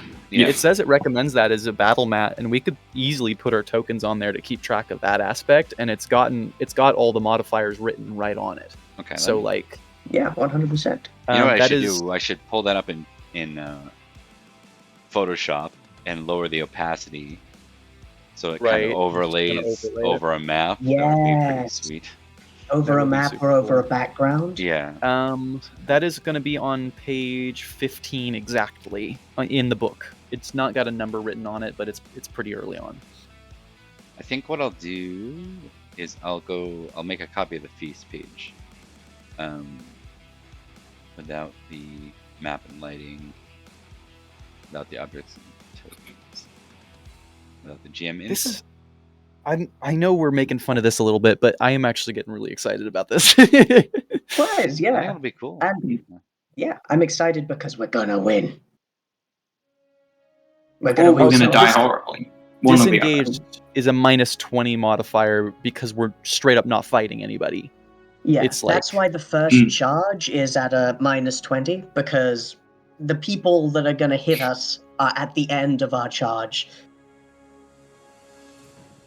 Oh, where's the charge modifier? You mean plus 10? Uh, What's the charge? It was listed as the first charge maneuver. Oh. Essentially, the Gotcha. example it gave is we're in zone 4, which is a +5. It's the start of battle and the army intensity is 20. And we're disengaged because we're not fighting things because they're not in our zone yet. So 20 -20 +5. The unit intensity is 5. Gotcha. Do you guys want to screen cap stuff in Knights of Salisbury for me, and then I'll throw it into the Roll20? Sure. What do you need? Well, I'm just wondering. So we're moving ahead. So okay, let me just explain what I've got so far. So I've got step 1, which is really just loose notes because I don't think it was that hard, and a lot of it's player driven. So you guys will be doing all that step 1 stuff pretty much yourselves, right? To some degree. Yeah. Step 2 is a lot more of the game master stuff. So it's army intensities. I've got there's a battle events table on PDF page 35, automatic events on PDF page 35. There's terrain modifiers on PDF page 37, unit cohesion on PDF page 37. Then there's battle zone. And the battle zone had its own map that we were going to throw on to the Roll20. I was thinking of doing what I did for the feast chart, where we have our grid, and then we have all this stuff as like notes off to the side. So it's like a big battle map that we can quickly reference those tables without having to pull up like 25 different things. We can scroll over and they're all there. Does that make sense? So battle zone, what page is that overlay on? What PDF page? That I don't know about the PDF page, but the book page is 15. It's about 20. Give me a sec. Any non-magical forest. I'm glad they Yeah, specify. 22. PDF page 22 for you, Bob. Page 22, perfect. I can do that stuff offline too, I guess. We don't have to do that live. But I think we figured out unit intensity, right? We just did right there. Yes. I'm not sure how it affects anything yet. The unit cohesion. Has We're its own chart. we're moving on. The unit cohesion has a chart. I'm not sure what determines unit cohesion. It's our status, or rather, like what modifier. No, that's the word. Conditions. What conditions are applied to us? Right. What page is this? What page am I on? Where am I? PDF page 37 is This what is you not need. my beautiful house. Is this not my beautiful wife? Ambush varies. For Unit cohesion. cohesion can sometimes grant melee combat modifiers, which is in step 4. Let me quickly take a look at those. Unit cohesion isn't about individuals, but rather how the individuals whole work unit. together as a unit. Unit cohesion grants temporary modifiers to the unit intensity. They don't modify army intensity. They include voluntary and involuntary maneuvers and the results of maneuvers. And they also provide modifiers to the melee combat, as Thomas mentioned. If they're ambushing us, would you say that we're in a forested land, Bob? Well, we have a map. I don't think so. I think it was pretty open up here. Just Imagine we're like cresting a hill or something. actually, yeah, you are right now. Right, you're here-ish. And we don't. We're still looking at the battle page. Oh, okay. Sorry. You are. That's all good. There we go. Right here-ish on the map. Yeah. So the options it gives for ambushes here are forested land ambush bonus, mountains ambush bonus, and moors ambush bonus. Forested land, if it is the enemy's commander's homeland, it's a +5 to their army intensity. Unit intensity modifier 15 or 25. Narrow way +5, uphill +5, in the woods +15 to knights, or dense bushes +5 for mounted troops. So depending on what we are. Let me check, because I think the Great Pendragon or the Book of Uther, like where I'm running this from, I think it actually tells you had what kind of land like it a is. Like it had like even suggestions of a pretty harsh modifier for this. So I just want to check that out and see what it says, because we can kind of use that as thematically how bad this is. I know it referenced it as not being good. Yeah. Bad for us. It's bad. It's bad to begin with. Yeah. So basically, and this map's a little wrong. The guy who did this is amazing, but Imbericum, which is the castle you guys were going to help, that was rumored to be sieged against.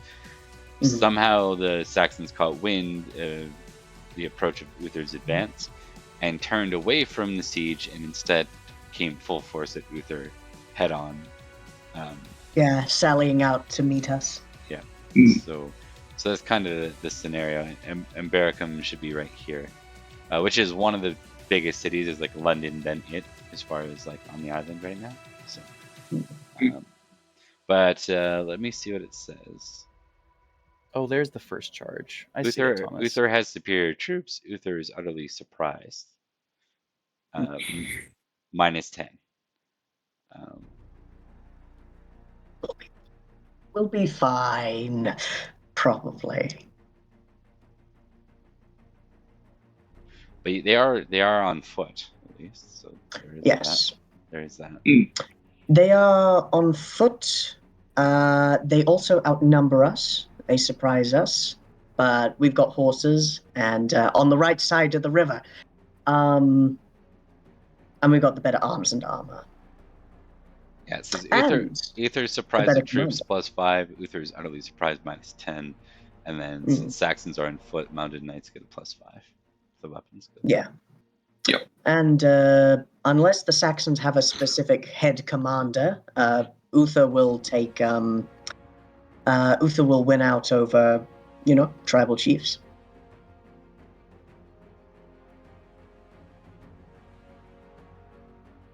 Okay, so what do we have left to do for unit intensity? Do we figure everything generally out for unit intensity? I'm still trying to figure out how we calculate cohesion, but we can go ahead and move on while I'm looking for that. Cohesion is just entirely based off of the conditions that our army currently has. So if we're broken, then nothing happens. If we're withdrawn, then unit cohesion lowers. If we're on the Right. flank, it increases. Oh, those are maneuvers. The cohesion Hmm. is based on the maneuvers. More or less. And the higher it is, the more dangerous it is for us. Unit cohesion sometimes also grants. Where was it? Page 60 in the book. No, I got it. Gotcha. I think what I'm trying to figure out there, though, is somewhere in here it mentioned unit cohesion being linked to maneuvers. I'm trying to figure out where that is. Yeah, I think like if we were to move on to somebody's flank with a maneuver, that would affect what our unit cohesion is. Oh, it says there's a line. They include voluntary and involuntary maneuvers. So it's like you can have voluntary maneuvers. It's just like we're gonna go flank, and the other one is just this ambush happened, and that might affect. This is happening to us. Yeah. So like the cohesion at the beginning of this won't be bad because I believe one of you rolled a critical. So if we allow Thomas to take on, if you're going to take on a unit yourselves, guys, which it can just literally temporarily be one person, I'd be fine with that shifting gears. Right? I'd be fine with us taking turns too. Yeah, it would be very fitting considering the flat structure so far. Yeah. Also, on page 124 of the book, it has a maneuver summary chart, which I imagine is going to be extremely helpful. It shows a lot of the effects for win, loss, crush, and triumph as changing what the unit cohesion is. So, like, if something is going bad, it changes what their unit cohesion is and what our unit cohesion is potentially. And what chart? What was that on? 124 of the book, not of the PDF. For example, right here it says pursue. There's a prerequisite we have to meet in order to do that. Enemy retreating and intensity of 14 or less. I believe that's an army intensity. I'm not certain of that. No, probably unit intensity. I don't know. That tells us what our opponents are. 124 of the book, not of the PDF. PDF 131. Thank you. 2 foes. It tells us what opponent we're fighting. 2 foes. Army intensity, yeah. Yeah. But it also not just army intensity. Oh yeah, that specific one. Yeah. It also tells you what enemies you're fighting potentially. It will also say if you get a triumph with a pursue action, -2 intensity, move forward 2 zones, and you apply the disordered to the enemy. Indeed. And it lists the prerequisites, which are very handy. Right. So that's going to be super helpful for us. That clears that up for me. I have a burning question. Mm-hmm. Yes. What does unit intensity do? Like, we understand that it being big is bad, but how does it affect anything? It hasn't been mentioned so far. I don't think it has been mentioned so far. I believe it affects the maneuvers, and also I think it affects how many fellas we fight in a situation. It's only vaguely mentioned it so far, though. I'm going to read ahead a little bit. I bet you it tells it. Player sheet does not have that information listed. I bet you it applies to the unit results. Oh, wait. Right. Your leader rolls his battle skill opposing the current unit intensity. He then makes a maneuver based on the result, and you'll fight an enemy determined by the game master. That So your makes leader, sense. you're doing 1 unit roll to determine what you guys are like fighting in the melee rounds, basically. Right. Yes. And that's in the unit maneuver, which is the next. Let's go on. Yeah, to that'll be step the 4. next. That'll be the next step. That's the next step that we hit. That makes sense. So, I gotta turn off the AC. It's cold in here. It's starting to feel like I'm starting to feel less intimidated by this now. So, Yeah, no, we got this. yeah. I am all. The more I read about this, the more all in I am. Exactly. Choose maneuver. Let's. Oh, so the ambush. That one's easy. Step 3 sounds really straightforward. So Yeah. your leader rolls his battle skill opposing the current unit intensity. And does a thing, yes. He then chooses a maneuver based on the result, and you'll fight an enemy determined by the game master. And where's that chart? Or how does that work? The one that I was looking at, it's like a mass chart, but I think this one will work just fine too. So if I don't know how we ended up on this music. Sports and trumpet. It's not. let's go back. the leader's battle skill serves him and his men well or poorly, roll the unit commander's battle against the unit intensity. Level of success or failure determines which maneuvers are available to the unit commander. Gotcha. So they roll against. There are 3. There are 4 different degrees that they could get here. If they win.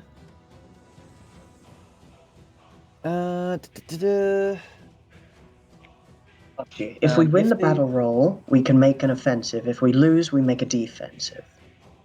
Right. But what about partial success? What is a partial success? Is there a partial success? Yeah, on page 33. I don't know what it is in the PDF. The maneuver choices table. Choices depend entirely on the commander's battle roll, whether any prerequisites have been met. All maneuvers with prerequisites are shaded and have requirements noted. Always read the full unit maneuver descriptions for more clarity. And it shows 4 different categories. There's win, partial success, tie, and loss. Yeah, And what it is also a has partial success in this case? subcategories for crits and not. Part unit intensity, critical success. I don't know.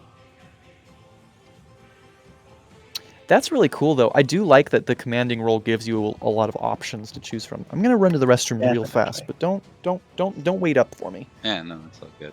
Sure. See you soon. Do you remember where Liam had mentioned that there was an example of the battles? I'm just wondering if the battle we're about to do is in that list, and will give me the literal starting numbers. Like that would be handy. He said page 28, but I looked in page 28 because he told me not to, and They say I couldn't 128. find it. He might have said 128. I feel like it was later. Oh, yep. Yes, you're right. Page 128. It's got years and eras, military trends, and best armor and horse. Oh, so not. Oh, yeah. 485 Mirkwood Creek. Interesting. That's battle. We're not there yet.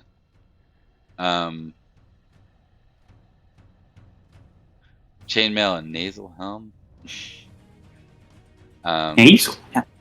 Yeah, that's all we got. We don't That's have the full one with helms. the. Yeah, that's the one with the spiky pointing down. Yeah. Yeah.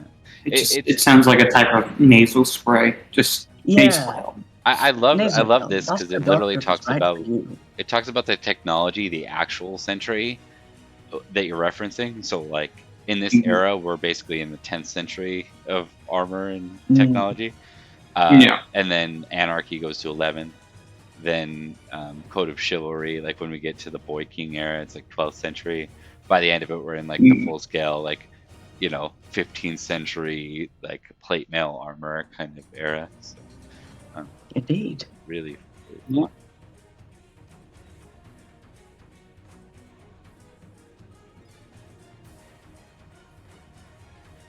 but that doesn't really tell us like too much, honestly. Yeah. I like how it goes to a 15th century and then right back down to 6th to match up with history. Mm. Funny how that works. All right, Very I well. think I understand more or less. There's also an extended example of the Battle of Medburn on page 118 of the PDF. I'd love to make like a card deck for the maneuver summary, and you just play a card. Like, That will be Like- thematic. Yeah. you guys get your whole hand, and then the unit leader's like, "I'm gonna play charge, +5." But you've activated my trap card. Defend against charge. Okay, that is page 131 is the PDF for unit maneuvers. Mhm. Unit maneuvers PDF 131.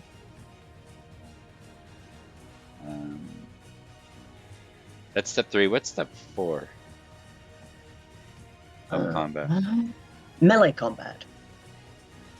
And that's when we actually do the things. Okay, Liam will come back for that one. Is there anything else we need to Yes, know yeah. about for the unit maneuvers? I don't think so, right? Like, I just need to know what the unit intensity impacts are going to be, right? So Yeah. Which is a little tricky to find exactly everything that it relates to, but we know for sure it relates to what maneuvers you have available to you. Did we figure out what a Yeah. partial success was?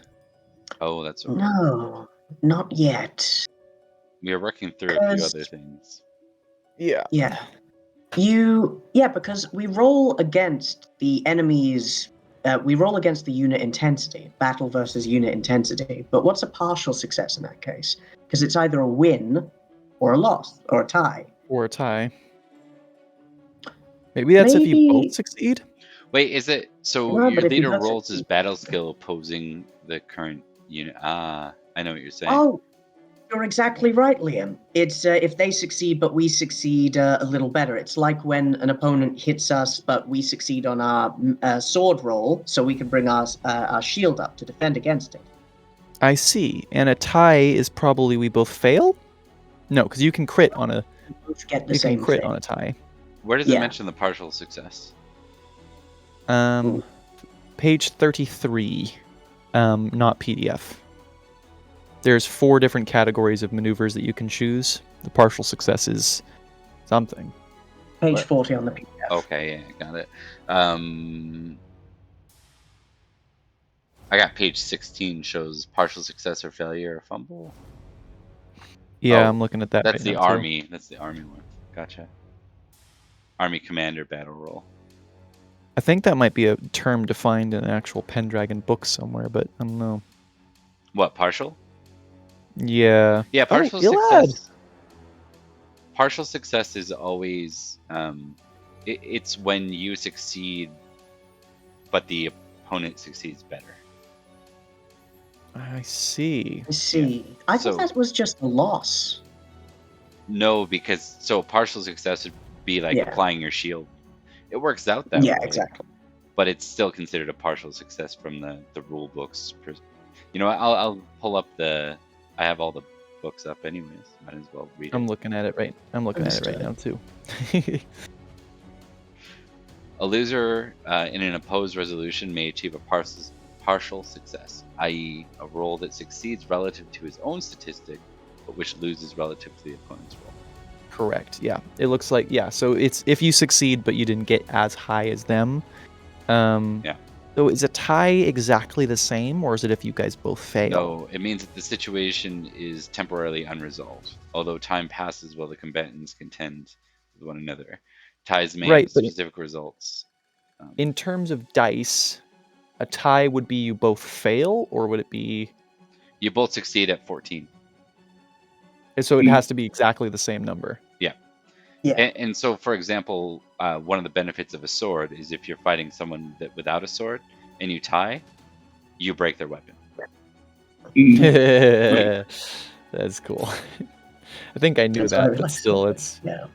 it's always fun for me. I'm gonna double check too, just for my own Or two sanity. crits at the same number would be another example. You both roll 20. Yeah. Hey, we're on roll 20. Hey. There's also another goodie, which is opportunities and surprises based on how well we do on the maneuver battle roll, or rather the unit commander battle. That's on page 63 of the PDF. 63. Oh. You Unusual roll events. a 1d20. Yeah, you roll a 1d20 to determine what happens. Both What good causes with an opportunity?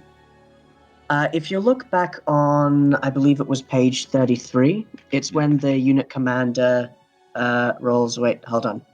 No, a different one. Where'd it go? Where'd it go? It was on 40. the, it was Yeah. on the, it was on the thingy, the whatchamacallit. You'll see that if you get a critical success on a win, then they gain an opportunity. And You if gain an opportunity. Sorry, can Yeah. we be more specific? Unit, is this when you're rolling when you're The testing? commander roll. The unit commander does the battle roll versus the unit intensity. For unit maneuver, when you're rolling your battle skill, opposing unit intensity, and you Yes. crit, you can end up with an opportunity. An opportunity. I just want to. I'm only reciting it to make sure I'm following. Yeah, So- yeah. Indeed. I understand. And if you tie with a critical and with a fumble, then both are surprised, but I don't know how you get surprised generally. Wait, can you say that part one more time? I don't know how you lose and get surprised, but if you tie with a critical or with a fumble, then both you and the enemy get surprised as well. I don't know how you get surprised to begin with, since it doesn't mention it under losses. I'm not following that one. Nor am I. Give it to me one more time, Thomas. I was reading something else, but let me see if I Understood. can make some sense. When you get a critical success with a win, you get an opportunity. Right. When you get a tie Mhm. that's either a critical or a fumble, then both you and the enemy get surprised. But if you lose, you don't get surprised. So I don't know how you get surprised in general. Well, if you both fumble, if you both tie, if you tied, both got a critical, both fumbled, then both of those are surprised. How do you surprise each other? I guess you both walk onto each other. Okay, well, we can see there's a surprise. Is on the surprised thing is on 57. So if we go down to page 57 and read that, maybe it'll have some more details there. It just says pre-battle, but yeah, maybe it's got something that I missed. Surprise. Surprise is an involuntary maneuver forced upon an unsuspecting commander. There is no chance to change the result, and it can't be chosen. Prerequisite. This occurs every time the unit commander and opposing entity both get a critical success or a fumble on the unit maneuver roll. So it's just specifically those things. Yeah, so it's specifically for when that happens. And otherwise it would be an ambush, I guess. That is a poor choice of words, really, but I get it. I understand. Yeah. So when both sides, both armies, not units, or is it units we're talking about? Is it a unit both roll units. or okay? So Unit commander and the opposing intensity both get a critical success or a fumble on the unit maneuver roll. Oh, unit maneuver. Yeah, but I'm actually rolling. So we're actually rolling the unit intensity. Whatever the unit intensity is, we're making a roll. Oh, I guess we are, huh? Yeah, that would be its threshold, not the DC to beat. Right? Because when you're making an opposing the current unit intensity. Yeah, so it would have to be that. If the unit would- intensity is 25, it'd be rolling yeah, that if and it adding 5 to it. if it can crit and it can fumble, it has to be a roll. Yeah. That Okay, makes so sense. we're rolling unit commander's battle roll. You roll battle against the unit intensity. That could have been worded better. Success or failure determines whether which maneuvers are available. That makes sense, though. That makes sense. It is a changing number and things. Complete explanations for each maneuver provided in the following pages. I'm Yep. not perfect on that one because we're rolling the leader of, let's say the leader's Gortrix. He's rolling a battle Right. skill opposing the current unit intensity. Correct. So, and let's say the unit intensity, it's your unit intensity, not the opposing force that we're talking about there, right? No, our unit doesn't have an intensity. Our unit does. Yeah, That's our unit has cohesion, which would add to the unit intensity. Okay. subtract if it was good for us. It's And the the- same thing with subtract, the yeah. army. It's the same thing with the army intensity, where the lower the unit Yeah. intensity is, It's like a the better target. we're doing. Okay. Yeah. I was thinking of unit intensity as your own unit's intensity, but it's the intensity of the unit you're facing off. Yeah. I mean, they probably could have called it an enemy intensity or something, but yeah. Whatever. You could have got anything to make this easier on. We don't have intensity. We're chill. We're just here We're to have a chill, good yeah. time. Yeah, The enemies are the problem. use one word to describe Gortrix and Edward. It wouldn't be intense, would it? No. Well, not. Edward, intense, yeah. Okay, so do we need anything outside of unit maneuver then, or do we figure that out? I I'm think gonna- we're good if we've got the big chart. the one thing I want to know is what an opportunity is. Which is on If we get a page critical 56. win, nice Yeah. things happen. Prerequisite: the unit commander must have won and rolled a critical success. And 50 then page Bob rolls a 56. d20, and these things happen. And it says zone change maybe fight against a target of opportunity. Gotcha.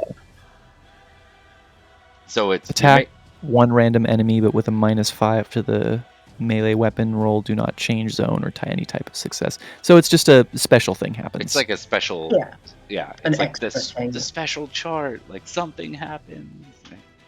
Yeah. Army commander can be attacked on a 20. Fuck yeah, let's get him. Wow. All you need to Jesus. do is roll a crit, succeed at the unit commander roll, And then roll a 20. and then roll a 20 again. Rallying I just looks. imagine that might be Sir important. leaping on top of her horse and then just leaping across. Ooh, Getting rally out the of battalion. This is a very dangerous, very reckless effort to stop a major disaster. Your unit spreads itself thin and attacks everyone in sight in a desperate attempt to impress the repeating troops and rally them en masse. Oh, fuck. That sounds like a thing. Maneuver, rally battalion, prerequisite, intensity of greater than 30, so you have to be losing the fight in order to even Yeah. attempt this. Opponent, 3 random melee, 1 missile. Ooh, fuck. On a triumph, you get -20 intensity, which is a pretty slick thing. Very On a much win, so. -10 intensity. On a loss, your unit is broken. And on a crush, +2 intensity, and your unit is broken. Yikes. Which means you're all alone. Fuck. That's really cool. I like that a lot. It is, yes. Reserves. Oh, this looks like it's important, but I don't want to read it. Should we go on to melee combat? Yeah, Or- let's. Why don't you guys? Yeah, it's one page later. Why don't you guys move on to that? I'll read the reserves real fast, quietly, just so I can get an idea. Okay, so So melee- melee combat has 7, more likely 6, subsections. these are all player-driven sections, right? Like this one goes down to the micro on the player. Yes. This is where you determine the opponent phase for us. We calculate what we do. You calculate who's against us and or shooting us from far away. Then our bodyguards save us if they need to, and then our followers all fight with the weapon skill of 15 that we mentioned before, and then we get to the end of the round. All right.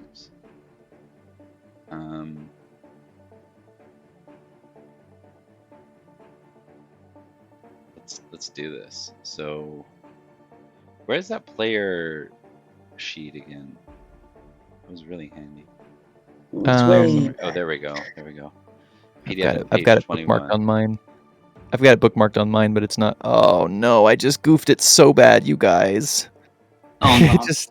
I just goofed it. I just accidentally lost my page. Okay. Melee combat. Fight one melee round. That's easy. We're just rolling like a to hit basically here. It's like you're making it to hit roll, which is this is following the same format that the base system did. It's just breaking it out into more meaty chunks, bigger sections. but this one doesn't look that different than any other.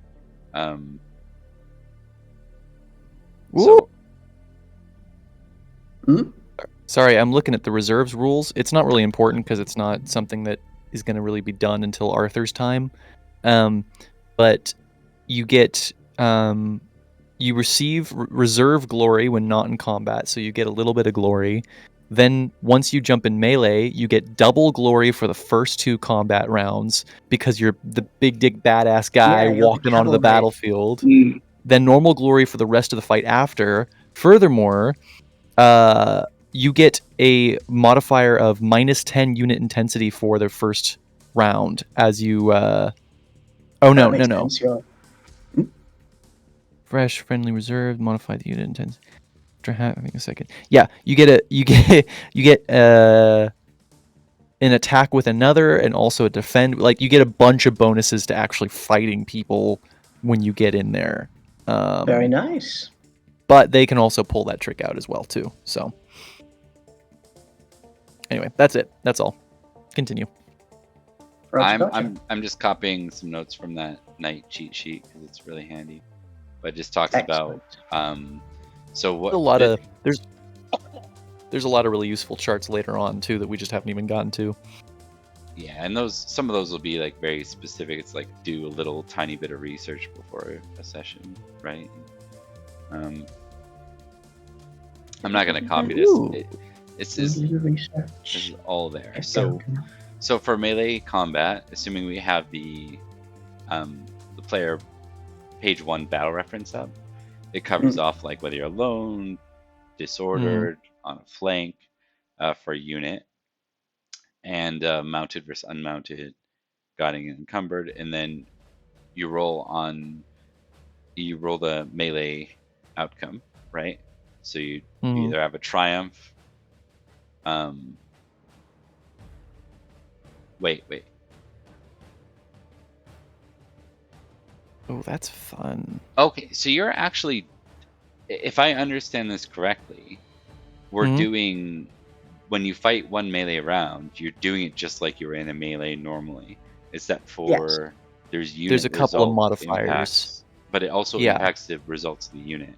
Like if only a few people succeed, then it might be a win or a loss or a crush or a triumph. Yeah. Right. If over half of us succeed or tie, then that's a triumph on our end, and it lowers the army intensity because we're kicking ass in our section of the battle. Player page 20. The missile phase is going to be easy enough to do. Where is that? I don't see the missile phase. It's part 3 of section 4. It's part page 3 72 of step 4 PDF. Well, hold on, because so this is where I want to make sure the player battle reference actually fits this, because the player battle reference does not reference that at all. Melee combat, unit it doesn't, but it results, and then there's the bodyguard loss, but there's no reference. There's another chart that will that I saw in here earlier that is like an extended like player combat or player phase thing. That's the one-page handout that you've got, and I think it minimizes that particular information. But that is something that we'll add to this as well. That is like the melee combat phase does have 7 little tiny steps to it as well. So Does it? yeah, It's annoying because it breaks it down in the player reference. It doesn't. It doesn't. it doesn't say. I breaks know. it down I into know. 2 parts, specifically A and B, and then Yeah, each- which you could technically make an argument that it is only 2 parts, but like, yeah. So here's the 7 steps of step 4. There's determine opponent by game master. This is where you either insert someone dramatically, or there's a chart that you can roll on. You roll a d20 or occasionally more, and consult the appropriate battle enemy table to discover the specific foe or foes that the players fight each round. For convenience, the same stat is used for all opponents to the player knights, with possible exceptions for extended melee purposes or phases. okay. So The one that, of the second is types, calculate melee skill, which we know how to do. It's basic melee combat. The right? third is the missile phase, where people may or may not shoot at us, depending on where we are. well, you hold roll on. a d6 based hold on on. which. Oh yeah, Hold on though. Just before let's do this one step at a time here, because Mhm. there's some Of course. key notes. So calculate melee skill is different. It's Is it? Yeah, it is. It's your believe weapon so. skill plus the immediate condition modifiers plus the state of Mhm. unit modifiers. So state of unit actually modifies like Yeah, your melee. you can get a +5. yeah, I that's think normal. it's not a huge bonus, but it's like if your group is doing especially well or you're flanking them, you can add like a +5 to your Yeah. melee. Or vice versa. Right. Let's see, what is it? Yeah, if you're on their flank, it's a +5. If you're withdrawing or if they're withdrawing, I don't remember which one, +5. If you're pulling back, then it's a -5. If you're attacking the enemy's rear, it's a +10. And if you're disordered, it's a -10. So yeah, shit funky. Okay, so Indeed. step 1 is determine opponent by game master. 2 is calculate melee skill. What else? Correct. What's 3? 3 is Then missile. the next is missiles. And you can see that Um, on page 72 of the PDF. Yeah, they launched Now, some you don't V2 have rockets to do at you. this. Yes, you don't have to do this. But yes, essentially based on where we are, I believe you roll. What do you roll? It doesn't actually mention what you roll, but considering it mentions 1 to 6 at the maximum, I assume it's a d6. It does tell you what you roll, but it's complicated. You can either do a missile attack versus the knight's melee weapon skill. If the missile fire loses, the projectile misses. The knight also takes no damage and earns full glory. No, it's okay, determining on whether or not they do attack, because it's variable. If they roll, say, a 3, if we're in zone 4, they don't shoot at us. Right. So the table first. Roll 1d6. Consult the table. Yeah. Roll on table to determine zone. So it's sort of like an AoE in a video game. It's like, man, they chose our area again. And it's like, Yeah, is that incoming I hell. wonder. I think. Yeah. Okay. So if. Okay, I see. Yeah. So if we are in area 5 Yeah. to start the battle, you Yeah. roll if you get a 1 or a Start the 2. round. Yeah, the start of the round. If Yeah, and if you get the attacked 1 by or multiple 2, they do the units. missile. So How do we that's know? where they target. Otherwise, they target somewhere else, kind of thing. So let's say your sister is off in like zone 7, and they target zone 7. That might be thematically important for us later. No. It's not that they target zone 7. It's if we're in a zone, you roll a d6. And if that matches with the table, then it hits us. They shoot towards us. I believe part of how you determine whether or not anybody's even going to make an attempt to shoot at us is with the enemy, the when you determine the opponent phase. Yeah. Well, so if there's an archer or skirmisher there, what do you mean? Isn't this? I mean, it says missile fire from non-engaged units, right? Right, but I think those are like people I who are picture shooting this over as a long volley. distances. Like they're volleying, and you're choosing where the volley goes, are you not? In which zone the volley's landing? No. When Not the game engaged means master, we're not hitting them with a stick. Yeah. yeah, Just like I'll let you continue. when the game master's roll determines that a missile-armed unit is among the several possible targets, that unit might shoot at the player even if it's not itself attacked. So if you look on the maneuver tables, when it looks at the enemy faced, like some might have 3 random knights plus 1 archer. That Yeah. 1 archer, if you roll a d6 and it hits us, it will shoot towards us. What page is that? Why would it not shoot every time towards you if it's one of It's the shooting someone opponents else. you're facing? But it's literally one of the opponents you're facing down. Well, so here's the can't thing. say. I think it's not necessarily that we're facing all of them. I think that it might be that there are targets available to us. Thomas, would you look up there a little bit? What page is the enemy table? I have no idea. Give me a quick moment. When you say the enemy table, do you mean the maneuver one or the ones where enemies are calculated? No, yeah, the one where you decide which enemy. The game step 1 of step 4 should say what page that table's on. Oh, King Uther period. That's what we're looking for. Okay, so it says when the game master's roll determines the missile-armed unit is among the several possible targets. 93 to 99. Bow. So a missile-armed unit. Is this suggesting that you're fighting potentially multiple units in a Yes. single go? And a unit isn't one person. A unit's a contingent of folks, right? Correct. 5 to 10 or 5 to 30, I think, people. What charts this? Honestly, maybe I can. For the enemies or it's on PDF page 100. For the Uther period. There's also attacking Saxon army That's for beginners. The Uther period is on page 96 of the book. I'm not totally sure about the targets here. I feel like I need to attacking Saxon army. So let's say they roll an 11. It says archers. How do you determine how many units you're up against? The maneuver determines the opponents that we're up against. For example, if we do a charge, we get 1. Intensity as well, I think, has something to do with it. Yeah, because if you're alone, you get to add 1. Where's that other chart? Oh, they've all got hate Britons 20. Oh, except for Bad Berserkers, which is hate you. Honestly, we probably deserve that one. Okay, yeah. So, okay, yeah. So the maneuver, Bob. Okay, this tracks. The maneuver tells you to roll. Like, for example, if you were to make the attack maneuver, you roll 3 random foes, and the player chooses 1 to attack, to engage.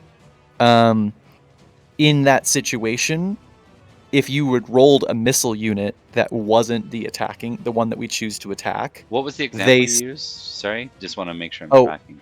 The attack maneuver. Okay. It has what that foes? You roll 3 random foes on the Uther table. Okay. We choose 1 to fight. It says player chooses 1. I'm not sure if it's players or player, but we choose 1 to actually engage with our unit. If the missile units were in play, like if you rolled one of those random guys to be a missile unit and we attacked, say, the spearmen, those missile units could still make an attack on us. There's a roll to see if they also turn an attack, If they also, yeah. Okay, I'm following. Woo! This thing, man, it's written so confusing, but it makes sense. It just, why do they write it like this? Yeah. It definitely does make sense. It's understandable. It's just, you gotta find it. You gotta really work your way there. Like White Wolf books. You gotta find what you need. Okay, that I really see. Once again, now that I'm not confused about what the fuck this means, That's really cool. I like that a lot. Yeah. Okay, so what's missile. after the missile phase of melee combat? Melee. Yeah, Melee. melee phase. And that's standard, right? Yeah, including the modifiers we thought of before. Let's see if there's anything else. You're making a melee skill roll, which is your weapon skill plus unit and other conditions.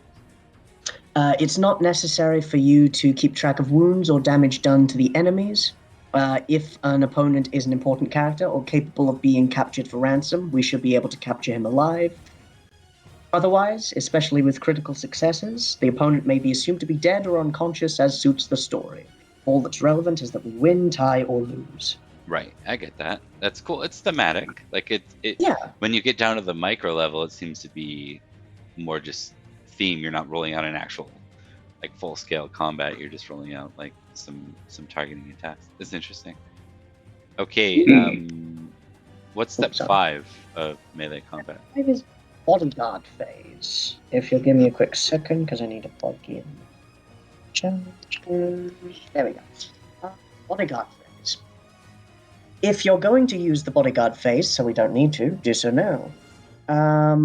This bonus phase represents the loyal followers throwing themselves recklessly to defend their lord. The sacrifice gives him another chance. If you use the bodyguard bonus, do not play the normal followers fight feature. Any leader can use the bodyguard bonus, and we qualify as long as we have at least one knight follower with us at the start of the round. So if you use Player this, do characters not what? unfortunately can't volunteer. Don't use the follower phase, which is right next. That's the one we talked about where we roll at difficulty 15. Okay, let's talk about that then. That's good. Sorry, I'm not trying to cut you off at all, Thomas. I just want to make sure I catch stuff. Is there anything else worthwhile in the bodyguard phase? Yes, the bodyguard has to attempt the loyalty lord passion to sacrifice themselves. They will intervene and sacrifice themselves no matter what. The loyalty roll is made to see what their bonuses are. If they succeed, then they can get a plus 10. If they get a fumble, then they get to a negative 10 modifier on melee instead of madness. Then they fight one combat round, and that's such we can lose bummer. men. Sorry, I'm still reading missile stuff. When the archers shoot at you, you decide how much of your weapon skill you want to use to oppose being hit by the arrow, and how much of your melee weapon skill you want to use on actually attacking them. So you divide your skill by however many you're getting shot at. So you're fighting multiple opponents. Right. Which, bummer. Oh, yes. But let's see. That's the end of the bodyguards thing. There may be further consequences, but that's for later. Yeah. Okay. And then what's the follower phase? Right? Is phase 6? Followers fight phase. Yes.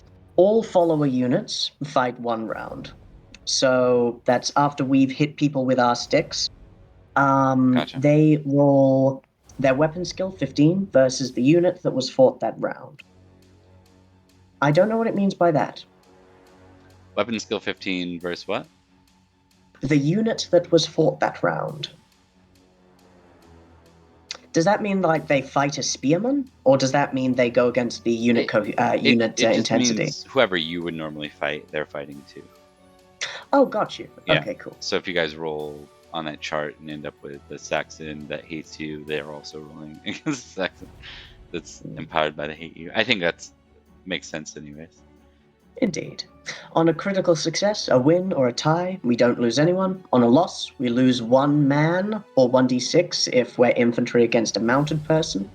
And on a loss and fumble, we lose 1d6 men. And then there's determined individual losses, so it has more narrative and emotional weight. Wait. So let me make sure I understand it. So you're not. Let's say you have 4 followers. Are you rolling their weapon skill each versus the unit, or you're making one roll for the whole follower set? One roll with their weapon skill at 15. Okay, so it automatically determines what their weapon skill is. Yes, That kind of sucks. I don't like that. a little. Like I'd I mean, rather see if yeah, we're gonna you like, are- Yeah, you're the GM. We can absolutely do that. yeah, we'll play as is. I mean, we're not having followers yet, anyways. So it doesn't matter. Like you guys don't Yeah, have knights, I am not having Edith in the front lines. but it just seems like highly likely to lose all your followers every single time you go into war. Well, I just think the chart. 25% of the time. Yeah, I think the chart specifically has it more likely that the squire is lost in terms of we can't find them until after the battle rather than they die. Because I think you're not supposed to target the squires necessarily. Oh, is lost, right? Is what it said, Tom? Right. Mm. I think most of the results are lost, and maybe like one of them might be they are killed. I'm not certain though. That makes sense. I'm not certain either. Well, actually, that's step 5, I believe. So we'll find that out. Yeah. What's after followers phase? I believe that's the end, even though it mentions 7. Nope, 7 is the end of the round. So step 4.7 is also step 5. Okay, and then that brings us to step 5. Indeed. We're getting there. We determine how well our unit fared. We note the round number, the army and unit intensities, the enemy, the basic glory, the success level, notes, and the follower's fate. Then we tally the glory for the round. Unit results. A unit victory or loss is determined by the cumulative results of all and at least 3 of the player combatants in a unit in a round. On a triumph, everyone wins or ties. On a win, half or more knights win or tie. So we'd have to get 2 of us to win or tie. Whoa, we'll have 5, won't we? On the day, right? What are you talking about? We'll have 5 player characters on that day, right? The 3 of us and Aronwi and... I have to think about... I'm not sure it makes sense for... I have to think about it for Megan. But yes, we will have 5 player characters. It's possible Megan will be in her own unit at the beginning of the game. There's also some thematics for how it could probably work out that the chaos has disrupted them and they gotta attach to a different unit. I think it'll be interesting to do that, but maybe start her amongst a different well, group. There's I don't want to spoil too much. Megan won't be starting as a knight, right? Yeah, she'll be with the Saxon army. She'll be killing us.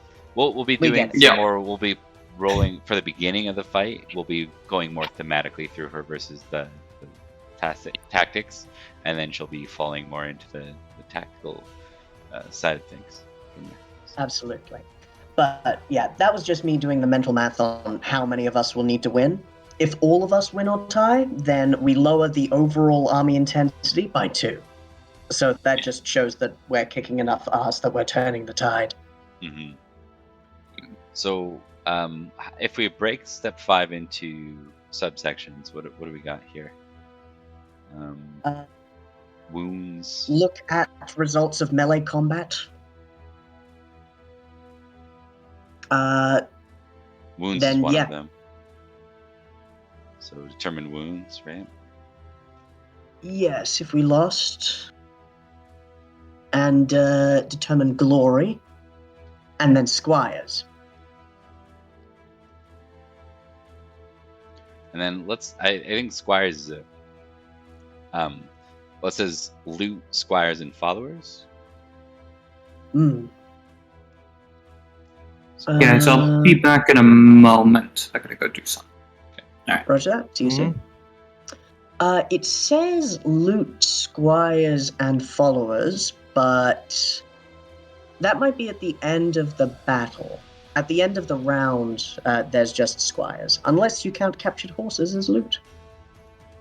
They do count as loot, yeah. So does ransoms, or taking someone ransom, I think. Indeed.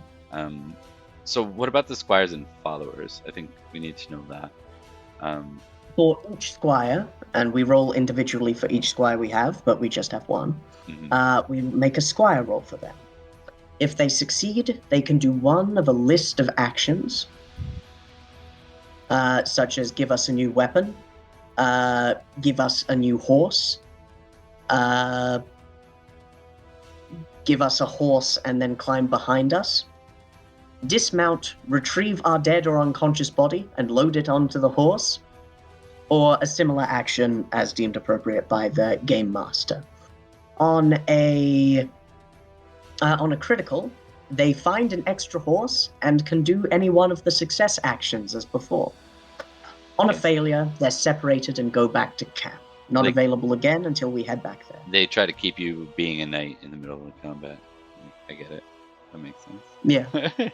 Oh, it's so nice, Bob, that you don't. I'm a little bit behind you guys. I'm checking the melee combat stuff right now, but so nice to see that you don't have to keep track of enemy damage. Yes. On a fumble, they're separated from us and wounded. They take normal damage and out of the story for now. Goodness. That's squires or followers? Squires. Okay. And what about followers? It's not mentioned. Give me a quick moment.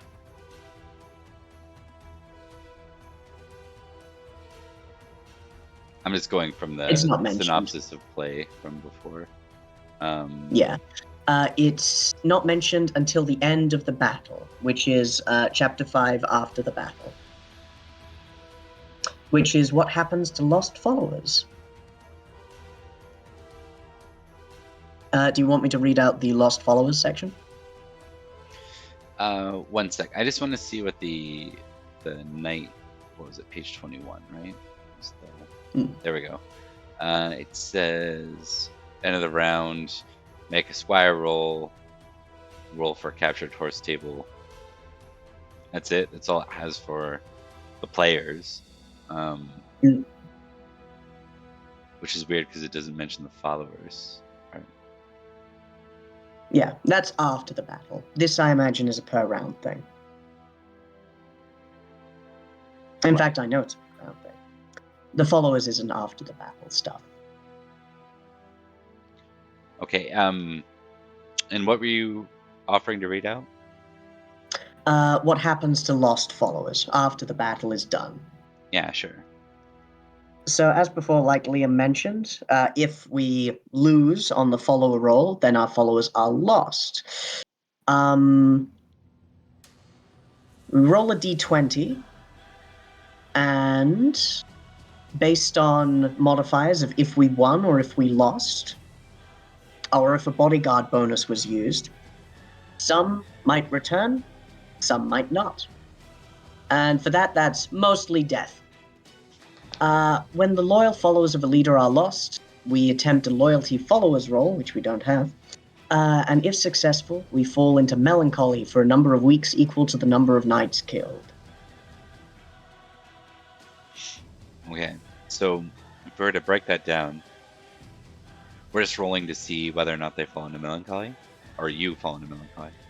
We Right. roll whether or not to see they die, and if they die, then we roll to see if we fall into melancholy.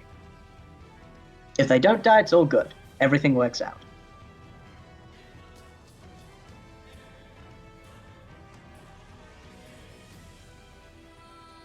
Welcome back.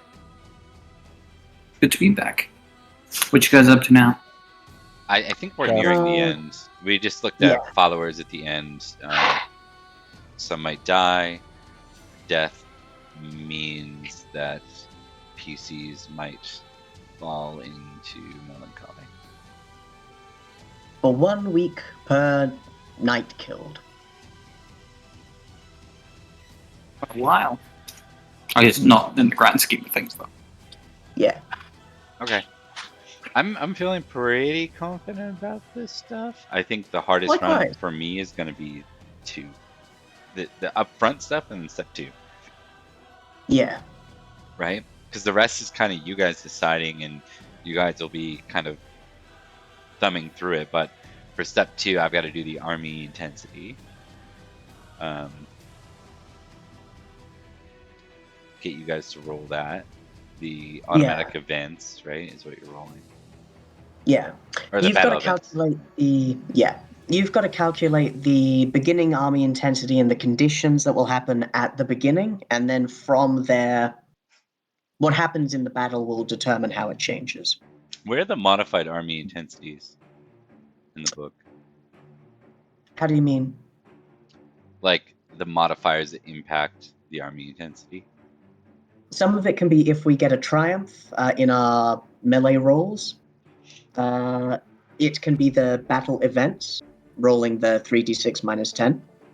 And it could be certain maneuvers, such as attacking from the rear, which is a minus 10 to intensity. What about the beginning of the fight or the whole battle, though? Like, how do you determine the beginning army intensity? You do that. You do that, and also But like how? there'll be like ambush modifiers. Is there modifiers on it, or where? Yeah, there are a couple. It starts at 20, and then I'll find you the chart specifically in a second. Yeah. But you bump it up by like 5 to 10 based on the circumstances. Like I believe the ambush would give them a 5 to 10 bonus, and then also like how well equipped they are might give them another 5 or something like that, or might give us a minus 5 against them and things like that. Starting conditions is on page 26 of the PDF, so that'll show you what you need to do. Okay, perfect. Ooh, the opening army intensity is 20 plus starting conditions plus the battle events. PDF page 26. Okay.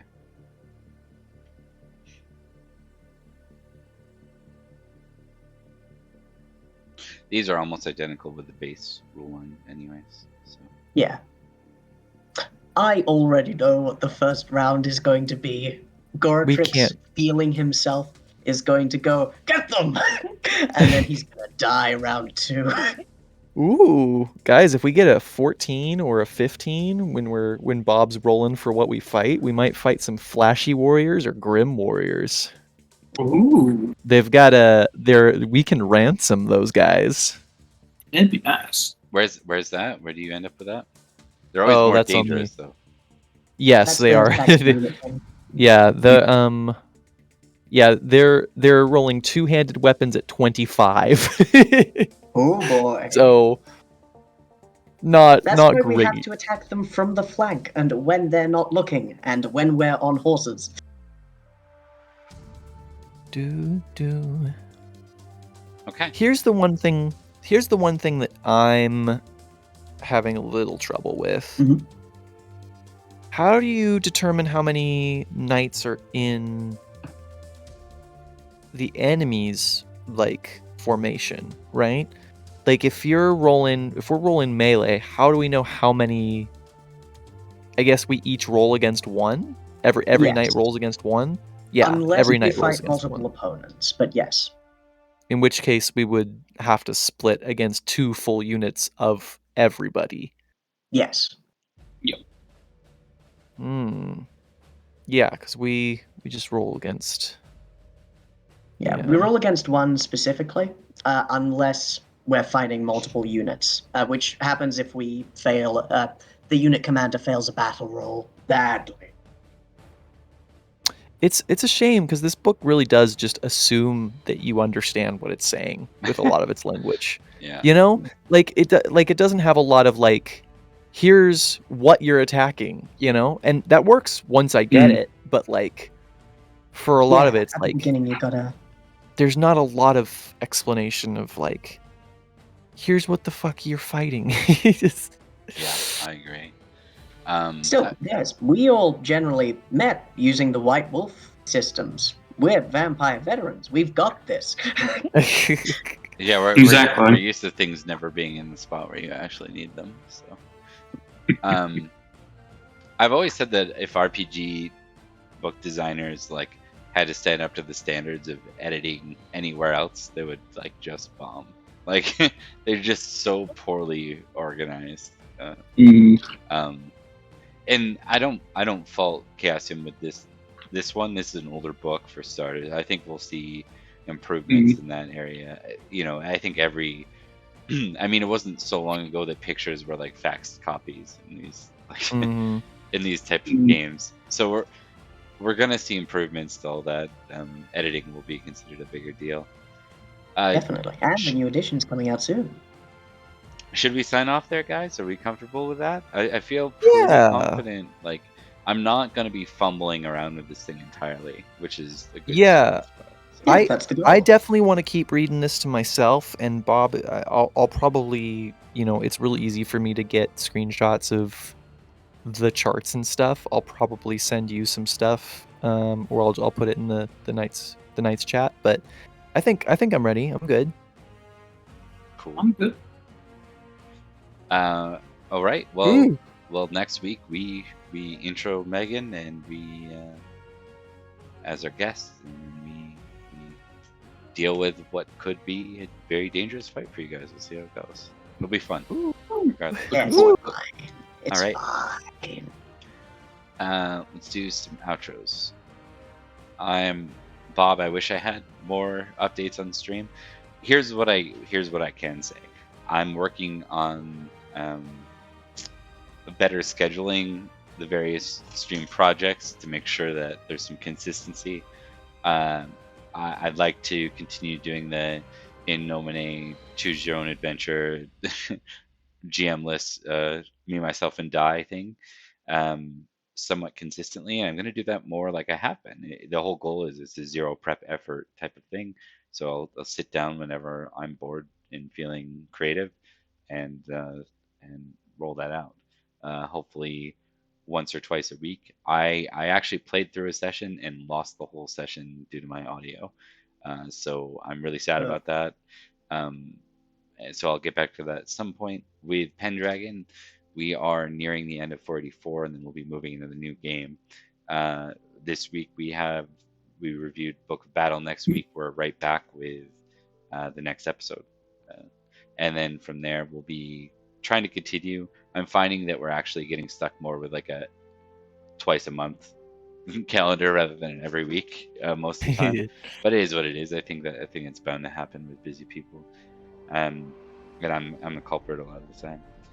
And then finally, I did want to call out, we've been talking about the House of Magnus intro, closing that out. I'd like to schedule that with Liam and Mark in September so we can finally move into some District X goodness.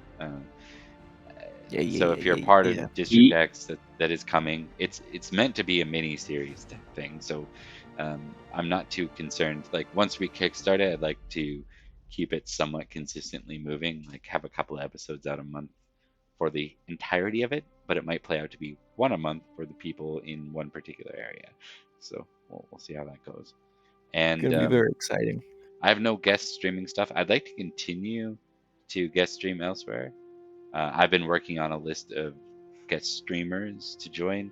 We have Mike Curry, who was the system designer for 7C second edition. Oh, I've heard that's really good. So he's going to come at some point. We got AP Arthur Perkins from AP Gaming Reel joining at some point. We have Eric Bulgaris and Jim from WebDM. Hopefully Jim. There's no guarantee on that one. And then Colin, Mr. Cool Guy. They might be joining us at some point. So trying to grow that guest list, and then we have Megan and Zach, who we've already mentioned. Megan's going to be branching into Gathering of Branches, which is a project that will start in September, very likely as well. The condition with that one is we have to finish 484 before I'm doing that, but we'll be seeing some intro sessions into that before then, so stay tuned. That's my long outro. I'm going to kick it over to Thomas. Beautiful. I do not have too much in the way of projects. It's been a pleasure talking with you guys and looking over the Book of Battle. Soon we will bring battles back to the books. I've been Thomas, and that's me. Right. Mark. Oh, hi! Sorry, I didn't see you there. I was just checking out our handy... By the way, did you know we have a Discord? Come check us out! got lots of shit posting and information, and also a notification whenever we. Other than that, I have been Mark, here mostly listening, not doing a lot of talking. But I've also got a few projects that I'm working on for the channel. One thing you may or may not see, and one thing you probably will. But I will give out more information to that as we get closer to. Well, I get closer to finishing my draft. Goodness, that's exciting. This is the first I'm hearing of this too. All right. Hi everybody. I've been Liam. I have not been Sir Dallin of Durnford today, but I usually am. Come check us out next weekend when we're gonna put this in action. Based on how these rules are written, I'm very excited for it, and also I'm pretty sure we might lose somebody. So that'll be fun. Yeah, I'm working on a couple of things right now, but nothing too ready to put out into the world. So keep close eye on Magnus, because that's going to be a lot of fun. So, all right, guys. Thanks again for watching. Feel free to join us. If you like this video and you're seeing it on Twitch or YouTube, please subscribe or like it. Anything feedback is welcome as well, because we don't really hear a lot from people. We barely get the thumbs up. We don't get a lot of comments, so happy to get more. If you have any thoughts about this particularly, because this is our first trial and a super extended, long, super niche book that we just covered, but it was by something we needed to do for our campaign, so it worked out. If you did like this or you found it super handy, please let us know, and we'll be back not only to run through Book of Battle, but maybe we'll come back and do a review after a couple of trials with it and see if we like what we see here. So thanks again, and we'll catch you next week. Take care. Farewell. Bye.